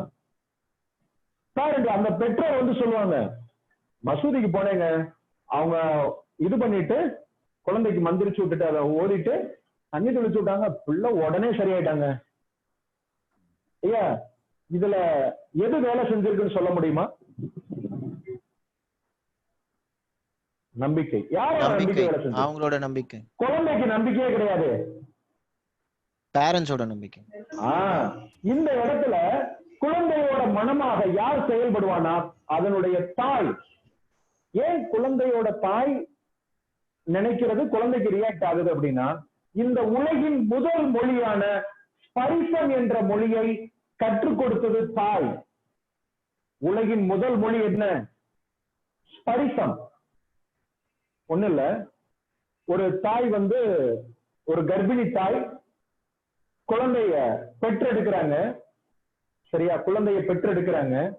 அந்த குழந்தைய தனியா எடுக்கிறப்ப குழந்தை தாயார் வந்து மயக்கத்துல இருக்கிறாங்கன்னு வச்சுக்குவோம். பக்கத்துல ஒரு 4-5 குழந்தைகள்லாம் அந்த தாயாருக்கு பக்கத்துல இருக்காங்க. அதுக்கு பக்கத்துல இந்த குழந்தைய போட்டுறாங்க. இந்த குழந்தை எக்ஸாக்டா வந்து தன்னை பெற்றெடுத்த தாயை, பக்கத்துல வேற எத்தனை தாய்மார் இருந்தாலும் சரி, தன்னை பெற்றெடுத்த தாய்ட்டா நம்ம அந்த குழந்தை என்ன ஆயிடும், வந்துரும். அதாவது வந்துரும் மீன்ஸ் என்னன்னா, அது ஒண்ணு தவழ்ந்து வர போறது இல்ல, அந்த தாயோட அருகாமையை அது உணர்ந்து கொள்ளும். அந்த தாய் வந்து தன்னை அரவணைச்சால் குழந்தையால் என்ன பண்ணிட முடியும்? உணர்ந்து கொள்ள முடியும். இது எதனோட காரணம் அப்படின்னா 10 மாதமாக வயிற்றில் இருந்த அந்த ஸ்பரிசம், இந்த ஸ்பரிசத்தை தான் உலகின் முதல் மொழி என்று கூறப்படுகிறது. வேற எந்த பேச்சு மொழியுமே கிடையாது. உலகின் முதல் மொழி ஸ்பரிசம். அப்ப இந்த தாய்க்கும் சேய்க்குமான ஸ்பரிசம் தான் மன ரீதியாக செயல்படுகிறது. எனது குழந்தையை அங்கே கொண்டு சென்று மந்திரித்து நீர் தெளித்து கொடுத்தார்களே, ஆனால் என் குழந்தை என்ன ஆயிடுவான்? சரியாயிடுவான். யார் நம்பினாங்க? அந்த தாயார் நம்பினாங்க. அந்த விஷயம் குழந்தைக்கு கடத்தப்பட்டுதான் இந்த விஷயம் சரியாகுது. அப்ப இந்த மருத்துவ பயனாளி முதல்ல என்ன பண்ணணும்? முழுமையான நம்பிக்கை இருக்கணும். நம்பிக்கை இருந்ததுன்னா எதையுமே சரி பண்ணிடலாங்க. சரிங்களா? ஓகேங்க சார், நன்றி. இப்ப இந்த கணையம் நன்றிங்க. இப்ப இந்த கணையங்கிற விஷயத்துக்கு வருவோம். இப்ப கணையங்கிறதுல 2 விஷயம் சொன்னோம். ஒண்ணு நீர் கீழ் நோக்கி போறது, இன்னொன்னு மேல் நோக்கி நீர் இழுக்கிறது. அப்படிங்கிறப்ப ஐயா ஒரு சந்தேகம் கேட்டாரு. நீர் மேல் நோக்கி அப்படின்னா உஷ்ணப்படுத்தினா டீஹைட்ரேட் ஆகிருமான்னு கேட்டாரு. காலையில நான் ஒரு விஷயத்த உங்ககிட்ட சொன்னேன். அது என்ன சொன்னேன் அப்படிங்கிறத திரும்ப ஒரு தடவை நினைவூட்டுறேன். இது நியூட்ரல்னு வச்சுக்குவோம். இது நியூட்ரல். சரிங்களா? இந்த நியூட்ரல்ங்கிற சமநிலை தான் நமது அக்குபங்சர் மருத்துவம். அக்குபங்சர் மருத்துவம் என்ன சொல்லுது அப்படின்னா, அது எந்தவித தன்மையா வேணாலும் இருக்கலாம், ஆனா அதோட எதிர்த்தன்மை எப்படி இருக்கணும்? இதுவும் சமமா இருக்கணும். இததான் இன்யான்னு ஒரு தத்துவமா சொல்றோம். வெளிச்சம் இருந்தா இருள் இருக்கும், நன்மைன்னு இருந்தா தீமைன்னு இருக்கும் அப்படின்னு சொல்ற மாதிரி ஒரு அதிகப்படியான ஒரு செயல் இருந்தா ஒரு குறைவான ஒரு செயல் இருக்கும் இல்லையா? இது ரெண்டுக்குமான இடைவெளி என்ன அப்படின்னு பாத்தீங்கன்னா ஒரு நியூட்ரல். இப்ப ஒருத்தருக்கு நெருப்பு அதிகமா இருக்கு, நெருப்பை குறைக்கிறதுக்கு என்ன பண்ணணும் அப்படின்னா வெவ்வேறு விதமான தகவல் இப்ப நமக்கு வரும். ஏன்னா நம்ம தான் வெளியில பாருன்னு சொல்லிட்டோமே. ஒண்ணு நெருப்பு எரிஞ்சா மண்ணை போட்டு அணைக்கலாம், தண்ணியை ஊத்தி அணைக்கலாம் அப்படின்னு நிறைய இப்ப புறச்சூழல்ல பார்த்து இப்ப நம்ம தெரிஞ்சுக்கிட்டோம். தண்ணி ஊத்தாலும் நெருப்பு அணைஞ்சிரும், மண்ணை போட்டாலும் நெருப்பு அணைஞ்சிரும். இல்ல நெருப்போட அளவு குறைவா இருந்ததுன்னா அதை விட பலமான காற்று வீசுச்சுன்னா நெருப்பு அணைஞ்சிரும். நெருப்பை விட காற்று பலம் குறைவா இருந்ததுன்னா நெருப்பு என்ன பண்ணும்? காற்றை எடுத்து தன்னை வளர்த்துக்கிட்டே போகும். ஆனால் நெருப்பை விட காற்று பலம் ஜாஸ்தியா இருந்ததுன்னா காற்று என்ன பண்ணிரும்? நெருப்பு அழிச்சிரும். அப்ப நியூட்ரல் அப்படிங்கிறது தான் உடல் ஆரோக்கிய நிலை அப்படி என்று அக்குபங்சர் மருத்துவம் குறிப்பிடுகிறது. இப்ப ஒரு மருத்துவ பயனாளி நெருப்பு தன்மை அதிகமா இருக்குன்னு சொல்றாரு. நான் என்ன சொல்றேன்? அவருக்கு நெருப்பு போத புள்ளியே போடுங்கன்னு சொல்றேன். இப்ப இயல்பா நமக்கு என்ன டவுட் வரும்? ஏற்கனவே நெருப்பு பிடிச்சு எரிஞ்சுக்கிட்டு இருக்கு, கலந்த மேலும் திரும்பவும் எரிய சொல்ற அப்படின்னு சொல்றா. என்ன தோணும் நமக்கு? மீண்டும் நெருப்பு அதுல சேர்த்தா நெருப்பு என்ன ஆகுன்னு சொல்றோம். இன்னும் கொழுந்து விட்டுல எரியும், என்ன இப்படி சொல்றீங்க அப்படின்னு தானே கேள்வி வரும் இல்லையா? சரி, இப்ப இவருக்கு நெருப்பு குறைவா இருக்கு, இவருக்கு என்ன பயன்படுத்துவோம்? இது நான் ஒரு விஷயம் சொல்லிட்டேன். ஒருத்தர் நெருப்பு அதிகமா இருக்கிறதுக்கு என்கிட்ட தீர்வு கேட்கிறாங்க. நான் என்ன சொல்றேன்? மீண்டும் அவருக்கு நெருப்பை கொடுங்க அப்படின்னு ஒரு தீர்வா நான் சொல்றேன். இங்க இன்னொருத்தருக்கு நெருப்பு குறைவா இருக்கு, இப்ப என்ன பண்ணுவீங்க? அவருக்கு கொடுக்கலாம் சார், காற்று. அதான், அப்ப மீண்டும் அவருக்கு நெருப்பு தன்மையை கொடுப்பீங்க இல்லையா? இங்க மீண்டும் அவருக்கு நெருப்பே கொடுக்கலாமா? நெருப்பு அதிகப்படுகிற நெருப்பு கொடுக்கலாம். இப்ப பாருங்க, அதிகமா இருக்கிறவருக்கும் நெருப்பு கொடுக்கலாம் நான் ஒரு சஜஷன் சொன்னேன். இப்ப இன்னொரு மாணவி என்ன சொன்னாங்க? நெருப்பு குறைவாகவே இருக்கிறவருக்கும் ஒரு நெருப்பை கொடுங்கன்னு ஒரு தீர்வு சொல்றாங்க. ரெண்டும் சரியா தப்பா? அவங்க சொன்னது சரி, நான் சொன்னது தப்பு அப்படிங்கிற மாதிரி இப்ப உங்களுக்கு தெரியும். கரெக்ட் தாங்க ஐயா. நெருப்பு குறைபாடு இருக்கிறவங்களுக்கு காற்று கொடுத்தோம்னா நெருப்பு கொஞ்சம் அதிகமா. அதுல எந்த மாற்று கருத்துமே கிடையாது. இந்த இடத்துல நீங்க காற்றை கொடுத்தாலே இந்த நெருப்பு காற்றை எடுத்து தன்னை வளர்த்துக்கிறோம். சரிங்களா? இன்னொரு ஒரு விதம், நேரடியா இங்க நெருப்பே கொடுக்கிறோம், இன்னும் நல்லா பலப்படுத்த வேண்டியது இருக்கா, நெருப்பே இங்க கொடுப்போம் அப்படின்னு நெருப்பே கொடுக்குறோம். சரிங்களா? அப்படினாலும் இது சரிதான், இதுவும் சரிதான். எப்படி அந்த மாதிரிங்களா சார்? அதே மாதிரி தாங்க. அதுக்கு முன்னாடி இதுல ஒரு சின்ன வித்தியாசம் இருக்குங்க, அதை மட்டும் இங்க நான் சொல்லிக்கிறேன். அக்குபஞ்சர் மருத்துவம் பக்க விளைவில்லாத மருத்துவம்னு கேள்விப்பட்டிருக்கீங்களா? கேள்விப்பட்டிருக்கோங்க சார். கேள்விப்பட்டிருக்கீங்க. சரி, இப்ப ஒருத்தருக்கு நெருப்பு ஏற்கனவே அதிகமா இருக்கு, நான் அவரை ஒழுங்காவே டயக்னோஸ் பண்ணல, நான் மீண்டும் அவருக்கு நெருப்பு போட புள்ளியில ஒரு நீடில் போட்டேன், நெருப்பு அதிகரிக்கிறதுக்கு நீடில் போட்டேன்னு வச்சுக்கோங்களேன். அப்ப நெருப்பு அவருக்கு உச்சபட்சமாகி நம்ம பண்ண இந்த மருத்துவத்தினால அவருக்கு பாதிப்பு பக்க விளைவு ஏற்படுமா ஏற்படாதா? வாய்ப்பு இருக்குன்னு நினைக்கிறேங்க சார். வாய்ப்பு இருக்கு, ஷூரா தெரியல, பட் சொல்றேன். அப்ப இந்த இடத்துல அக்குபஞ்சர் மருத்துவம் பக்க விளைவு இல்லாத மருத்துவங்கிறது பொய்யாங்கிற மாதிரி வந்துருமா இல்லையா? ஐயா, இப்ப நெருப்பு நம்ம இன்க்ரீஸ் பண்ணதால உடம்பு வந்து திருப்பி அந்த நெருப்பு காம்பன்சேட் பண்றதுக்காக அது கூல் ஆகும் சார்.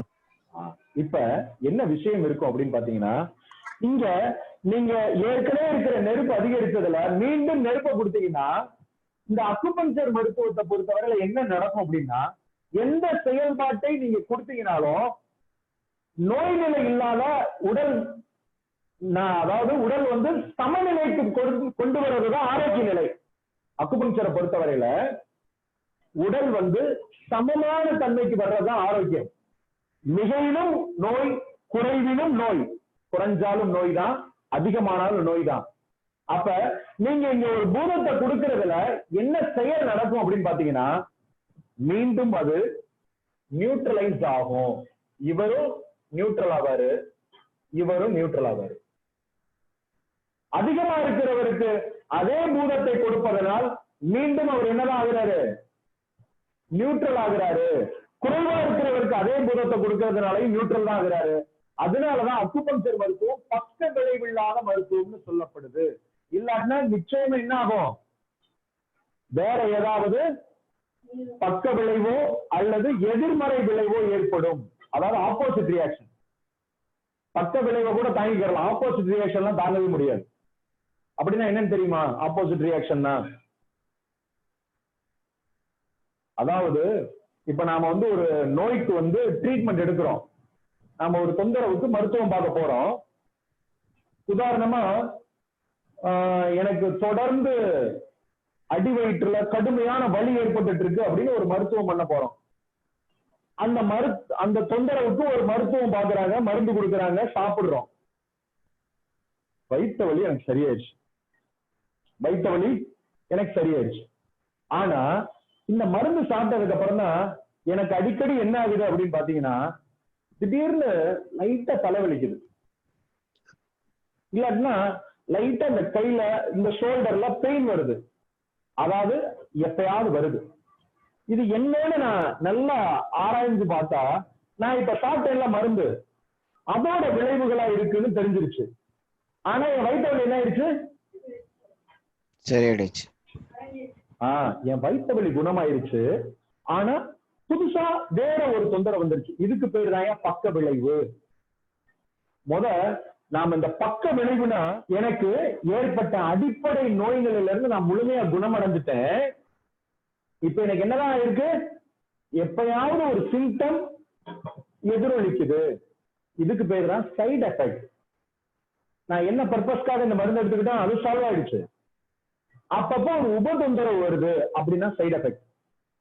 இந்த நேர்மறை, அதாவது எதிர்மறையான பாதிப்புனா என்ன அப்படின்னா, நான் ஒரு மருந்து சாப்பிட்டேன், அடிவயிற்று வலிக்காக வந்தேன் மருத்துவத்துக்கு, ஒரு மருந்தை சாப்பிட்டேன், இந்த அடிவயிற்று வலி குணமாகல, புதுசா அது என்ன பண்ணிருச்சு?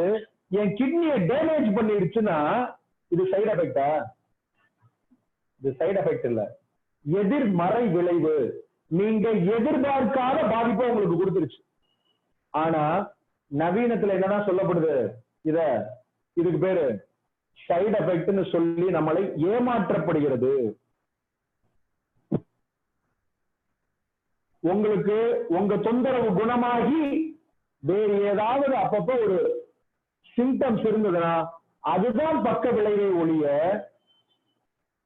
ஒண்ணு இல்லைங்க. சுகருக்கு மாத்திரை சாப்பிட்டேங்க, சுகரை குணமே ஆகலைங்க, கிட்னி ஃபெயிலியருங்கிறாங்க.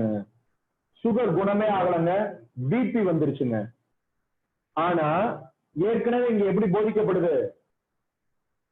சுகர் வந்துருச்சு, அடுத்த காட்டுல பிரச்சனை வரும். ஆல்ரெடி சொல்லியாச்சு.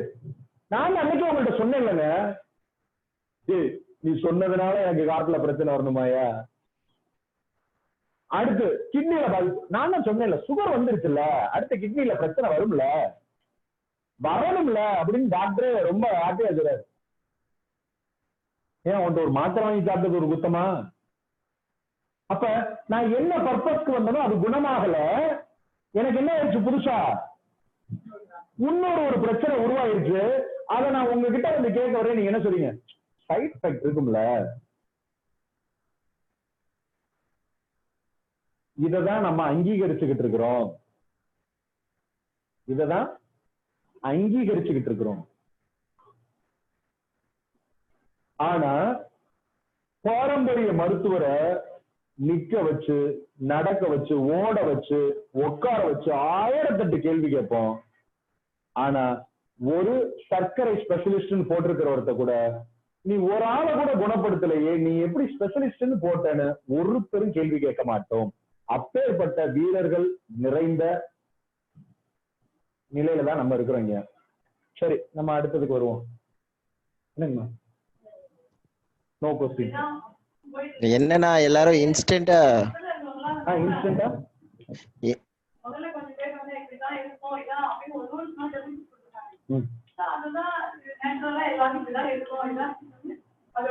இனிமேல் நம்ம அப்படி இருக்க வேணாம். சரியா ஐயா? கேளுங்க, சொல்லுங்க, ஏதோ கேள்வி சொன்னீங்க. இல்ல என்னன்னா அலோபதி எல்லாரும் நம்ப காரணம் என்னன்னா இமிடியேட்டா இன்ஸ்டன்டா நமக்கு ரிலீஃப் கிடைக்குது, அந்த ஒரு ரீசன் தான். பட் அதோட சைடு எஃபெக்ட்ஸ் வந்து யாரும் அதை பெருசா எடுத்துக்கல, அதுதான் விஷயம் சார். இல்லைங்க, இப்ப கூட அந்த இவ்வளவு சொன்னதுக்கு அப்புறமும் நீங்க மீண்டும் சைடு எஃபெக்ட்னு சொல்றத நான் வன்மையா சைடு எஃபெக்ட் சாரி சார். அதாவது எதிர்மறை விளைவு அப்படிங்கறதுல இதோட உண்மையான தன்மைங்க. அதெல்லாம் என்ன பாதிப்புக்கு எடுத்துக்கிட்ட சொல்லுங்கம்மா ஐயா. அது இல்லாம பாத்தீங்கன்னா நம்ம சென்ட்ரல் கவர்மெண்ட் வந்து 50 வியாதி வந்து குணப்படுத்த முடியாத வியாதி லிஸ்ட் அவுட் பண்ணி கொடுத்துருக்காங்க. தெரிஞ்சும் போய் அலோபதி எடுத்துக்கிறாங்க. அப்படி இல்லைங்க, இது வந்து அப்படின்னா சென்ட்ரல் கவர்மெண்ட் வந்து இங்க போர்டு வச்சிருக்க ஒவ்வொருத்தர் மேல ஆக்ஷன்ல எடுத்திருக்கணும். சட்டத்தை மட்டும் ஏற்றிடுவோம், நாங்க ஒண்ணும் பண்ண மாட்டோங்கிற மாதிரி இல்ல. அதனால நம்ம அதுக்குள்ள போக வேணாங்க, அது தலையெழுத்து, ஒவ்வொருத்தரோட நிலை இப்படித்தான் இருக்கு. பட் இந்த மருத்துவ பாடத்தை படிக்க வந்துட்டோம் இல்லையா, இனிமேலாவது நாம என்ன பண்ணலாம்? நாம் நம்ம தலைமுறையை பாதுகாப்பதற்கு என்ன முயற்சி எடுக்கணுமோ அதை பண்ணலாம். ஐயா, நம்ம அடுத்தவனை பார்த்து இதை இப்படி பண்றேன் சொல்றதை விட நான் இப்படி இருந்துக்கிறேன்னு சொல்றது எவ்வளவு நல்லது இல்லையா?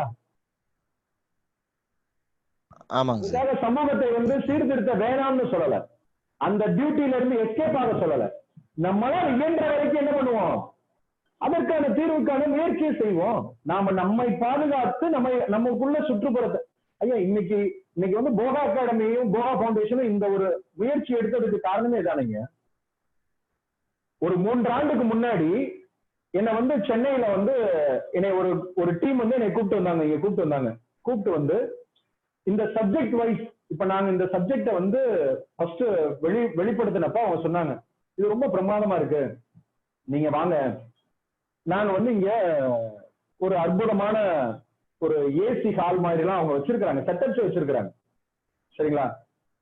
ஓராண்டுல 2 சர்டிபிகேட்டுக்கான கோர்ஸ் அப்படின்னு ஷெட்யூல் பண்ணி தோராயமாக 1 ல இருந்து 1.5 லட்சம் ரூபாய் ஃபீஸ் வாங்குற மாதிரி அவங்க லிஸ்ட் அவுட் போட்டு ஒரு நபருக்கு இவ்வளவு தொகை உங்களுக்கு கொடுக்குறோம்னு சொல்லி என்னை கூப்பிட்டு இருந்தாங்க வகுப்பு எடுக்கிறதுக்காக.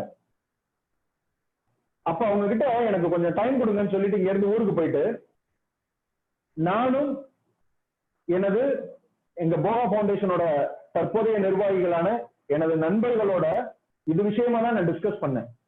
இப்படி இருக்கு, கல்விங்கிறத ஒரு விற்பனை பொருளாவே மாறிட்டு இருக்கு.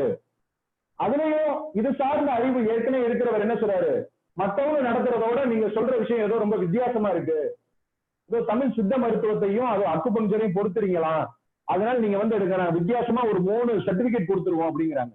எப்படின்னா பேசிக், அப்புறம் டிப்ளமோ, அப்புறம் ஒரு மாஸ்டர் டிப்ளமோன்னு ஒரு 3 விதமா பிரிச்சு 3க்கும் ஒவ்வொரு தொகை வாங்கிடுவோம், உங்களுக்கு ஒரு தொகைன்னு சொன்னாங்க.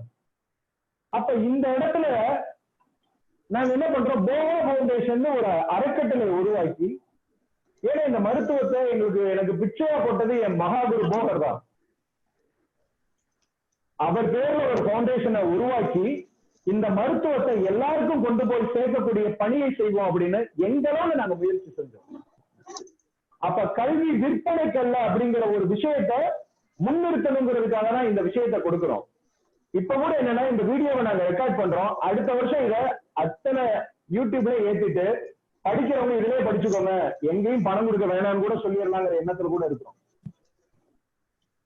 ஏன் அப்படின்னா இந்த நாலேஜ் தான் மக்களுக்கு தேவை. அப்ப நாங்க எங்களுக்கு இந்த கல்விய ஐயாவோட அருளால நாங்க தேர்ந்தெடுக்கப்பட்டு இந்த துறைக்கு வந்தோம். அப்ப இத படிக்கிறதுக்கு இத்தனை பேர் எங்களால தேர்ந்தெடுக்கப்பட்டோம் இல்ல, நீங்களும் இந்த பிரபஞ்சத்தினாலும் மகாகுரு போகராலையும் தான் நீங்க எல்லாருமே தேர்ந்தெடுக்கப்பட்டீங்க.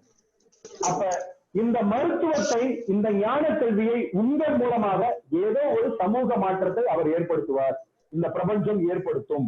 அதற்காக தான் நீங்க ஒவ்வொருத்தரும் உங்களோட பொன்னான நேரத்தை இந்த மருத்துவத்துக்காக செலவு பண்ணி இப்ப இதுக்கு முன்னாடி உட்கார்ந்து இருக்கிறீங்க.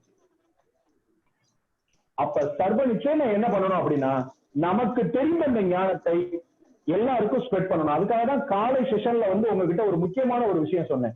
நீங்க நல்ல மருத்துவரா இருக்கிறது ட்ரீட்மெண்ட்ல கிடையாது, நீங்க எந்த அளவுக்கு இந்த மருத்துவ ஞானத்தை இன்னொருத்தருக்கு சொல்றீங்களோ அப்பதான் நீங்க சிறந்த மருத்துவரா இருக்க முடியும் அப்படின்னு சொன்னீங்க. நீங்க சொல்றோம் இல்லையா, எந்த ஒரு பொருளுக்கு எதுங்க மார்க்கெட்டிங் அப்படின்னா ரொம்ப எளிமையா சொல்றோம். இருட்டுக்கடை அல்வாவே எல்லாருக்கும் தெரியுது அப்படின்னா அவங்க ஒன்னும் பிரிண்டிங்லயும் டிஜிட்டல் மீடியாலையும் விளம்பரம் கொடுக்கல, மவுத் டு மவுத் அப்படின்னு சொல்றோம் இல்லையா. அதே மாதிரிதான் இந்த விஷயத்தை நீங்க வாய் வழியாக உங்களோட அடுத்த தலைமுறைக்கு கடத்துங்க, உங்களை சுற்றி இருக்கிறவங்களுக்கு இந்த தகவலை கடத்துங்க. அற்புதமான ஒரு சமூகத்தை நம்மால் உருவாக்க முடியும். மற்ற அப்படி இருக்கிறான் நம்ம சும்மா போக வேணாம், நாம சாதாரண நம்ம அளவுல இருந்துக்கலாம், ஆனா நம்மால் இயன்றதை இந்த சமூகத்துக்கு கொடுத்துட்டு போவோம். ஏன் அப்படின்னா இந்த சமூகம் தான் நமக்கு இவ்வளவு பெரிய அற்புதமான வாழ்க்கையை கொடுத்தது. இந்த சமூகத்திற்கு திருப்பி செய்ய வேண்டிய கடமை ஒவ்வொரு மனிதனுக்குமே உண்டு. ஒரு மரம் செடி கொடி கூட இங்க விளைஞ்சா என்ன பண்ணுது, 4 ஜீவராசிக்கு பிரயோஜனமா இருக்கு. அப்ப நாமும் இது மாதிரியான ஞானத்தை இந்த சமூகத்திலிருந்து எடுக்கிறோம்னா உங்களால எத்தனை பேருக்கு திருப்பி கொடுக்க முடியுமோ திருப்பி கொடுத்துட்டு போங்க. அதுதான சமூக மாற்றம். சோ அதை நோக்கி நம்ம பயணிக்கலாம். நன்றி. இப்ப இந்த சர்க்கரை அப்படிங்கிற நீர் இழிவுக்கு 2 விதமான தன்மை பார்த்தோம். ஒண்ணு நீர் கீழே போறது, இன்னொன்னு மேல போறது. அதுல ஐயா ஒரு விஷயம் கேட்டாங்க, டீஹைட்ரேட் ஆகுமே நெருப்பு தன்மை அப்படின்னா, அதுக்காக தான் இந்த விஷயத்த நான் சொன்னேன். என்னன்னா நெருப்பு அப்படின்னா உடனே நம்ம அது உச்சமான நிலை அப்படின்னு மட்டுமே என்ன பண்ணிட வேணாம், ஒரு விஷயத்துக்குள்ள போயிட வேணாம். இங்க நெருப்பை அதிகரித்தல் என்றால் இங்கு சமன்படுத்துறது. ஒண்ணு குறைஞ்சிருக்கு, அதை அதிகப்படுத்துறதுனா சமன்படுத்துறது. அக்குபஞ்சர் மருத்துவம் எப்பயுமே என்ன தன்மையில சொல்லுது அப்படின்னு பாத்தீங்கன்னா, இன் யாங் அப்படிங்கிற தன்மையில தான் சொல்லு. ஒரு வட்டம் போட்டிருக்கேன், லைட்ட கேமரா சொல்லு.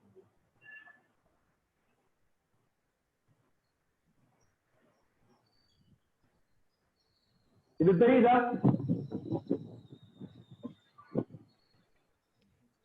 ஐயா நீங்க போர்டுல எழுதுற எதுவுமே எங்களுக்கு தெரியல. எதுவுமே தெரியலையா? ஒரே நிமிஷம். எல்லாமே சின்ன. ஆக்சுவலா பிளாக் மார்க்கர் பெட்டரா இருக்கும் சார். ஐயா இது கருப்பு தான். ஓ சாரி, எங்களுக்கு இங்க தெரியல சார். தெரியலீங்களா? இப்ப தெரிஞ்சிருச்சுங்களா? ஐயா இப்ப தெரியுதுங்கய்யா. தெரியுதா? ரைட். இப்படி தொடர்ந்து பிடிச்சிட்டே இருக்க முடியாதுமா, அதனால அங்க வச்சிடுறேன் ப்ளீஸ். சரியா சார்? ஐயா ஒரு சின்ன ஒரு ரெக்வெஸ்ட் சார். நீங்க பாடம் எடுத்து முடிச்சிட்டு இந்த பிளாக் போர்ட ஒரு போட்டோ மாதிரி எடுத்து அந்த போர்டை வாட்ஸ்அப்ல போட்டீங்கன்னா. Okay sir. ஒண்ணு இல்லைங்கம்மா, எடுத்து ஒரு 5 நிமிஷம் இந்த போர்டை ஃபுல்லா உங்களுக்கு காட்டுறேன், படிச்சுக்கோங்க.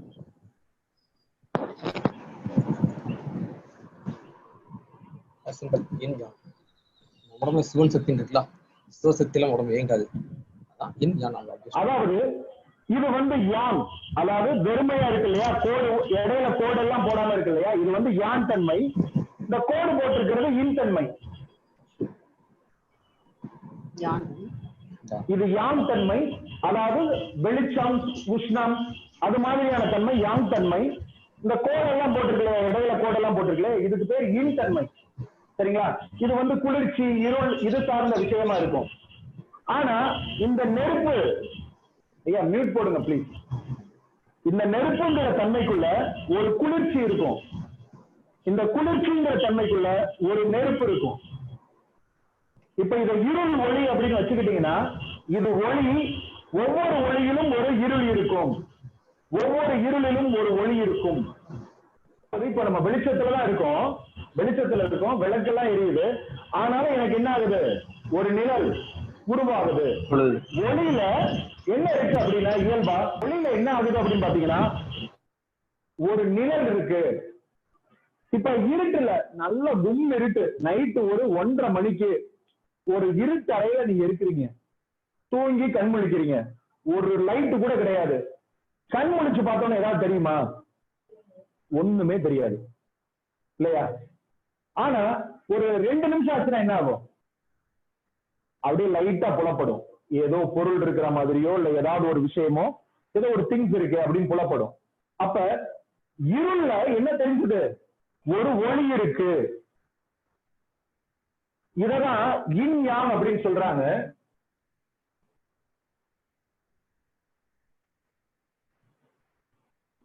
yin yang அப்படின்னு சொல்றாங்க. இந்த விஷயம் என்ன எதை சொல்லுது அப்படின்னா, இரண்டும் சமமாக இருக்கணும்னு சொல்லுது. இரண்டும் சமமாக இருக்கணும்னு சொல்லுது.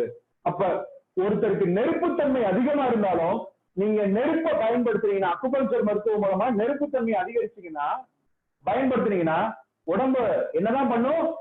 சமநிலைக்கு தான் வரும். ஒருத்தருக்கு ரொம்ப குறைவா இருக்கு, அதிகப்படுத்துறதுக்கு நீங்க போட்டீங்கன்னாலும் அது சமநிலையை தாண்டி அதிகப்படுத்துறது கிடையாது. சமநிலைக்கு வர்றதுதான் அதிகப்படுத்துறது, சமநிலையை தாண்டி அதிகப்படுத்துறது கிடையாது. கீழே இருக்கு ஒண்ணு, அதை சமநிலைக்கு கொண்டு வர்றத அதிகப்படுத்துறது. குறைக்கிறது அப்படின்னா மேல இருந்து சமநிலையை தாண்டி கீழே குறைக்கிறது கிடையாது, மேல இருந்து குறைஞ்சு சமநிலைக்கு வர்றதுதான் அக்குபஞ்சர் மருத்துவம். அதனாலதான் அக்குபஞ்சர் மருத்துவம் பக்க விளைவில்லாத மருத்துவமாக இருக்கிறது. நீ எவ்வளவு நிமிஷம் முடிய போதும்? 5 மணி வரைக்கும் தான் பண்ணிருக்கோம். சரி, இதோட தொடர்ச்சியை அடுத்த வகுப்புல பார்க்கலாம்.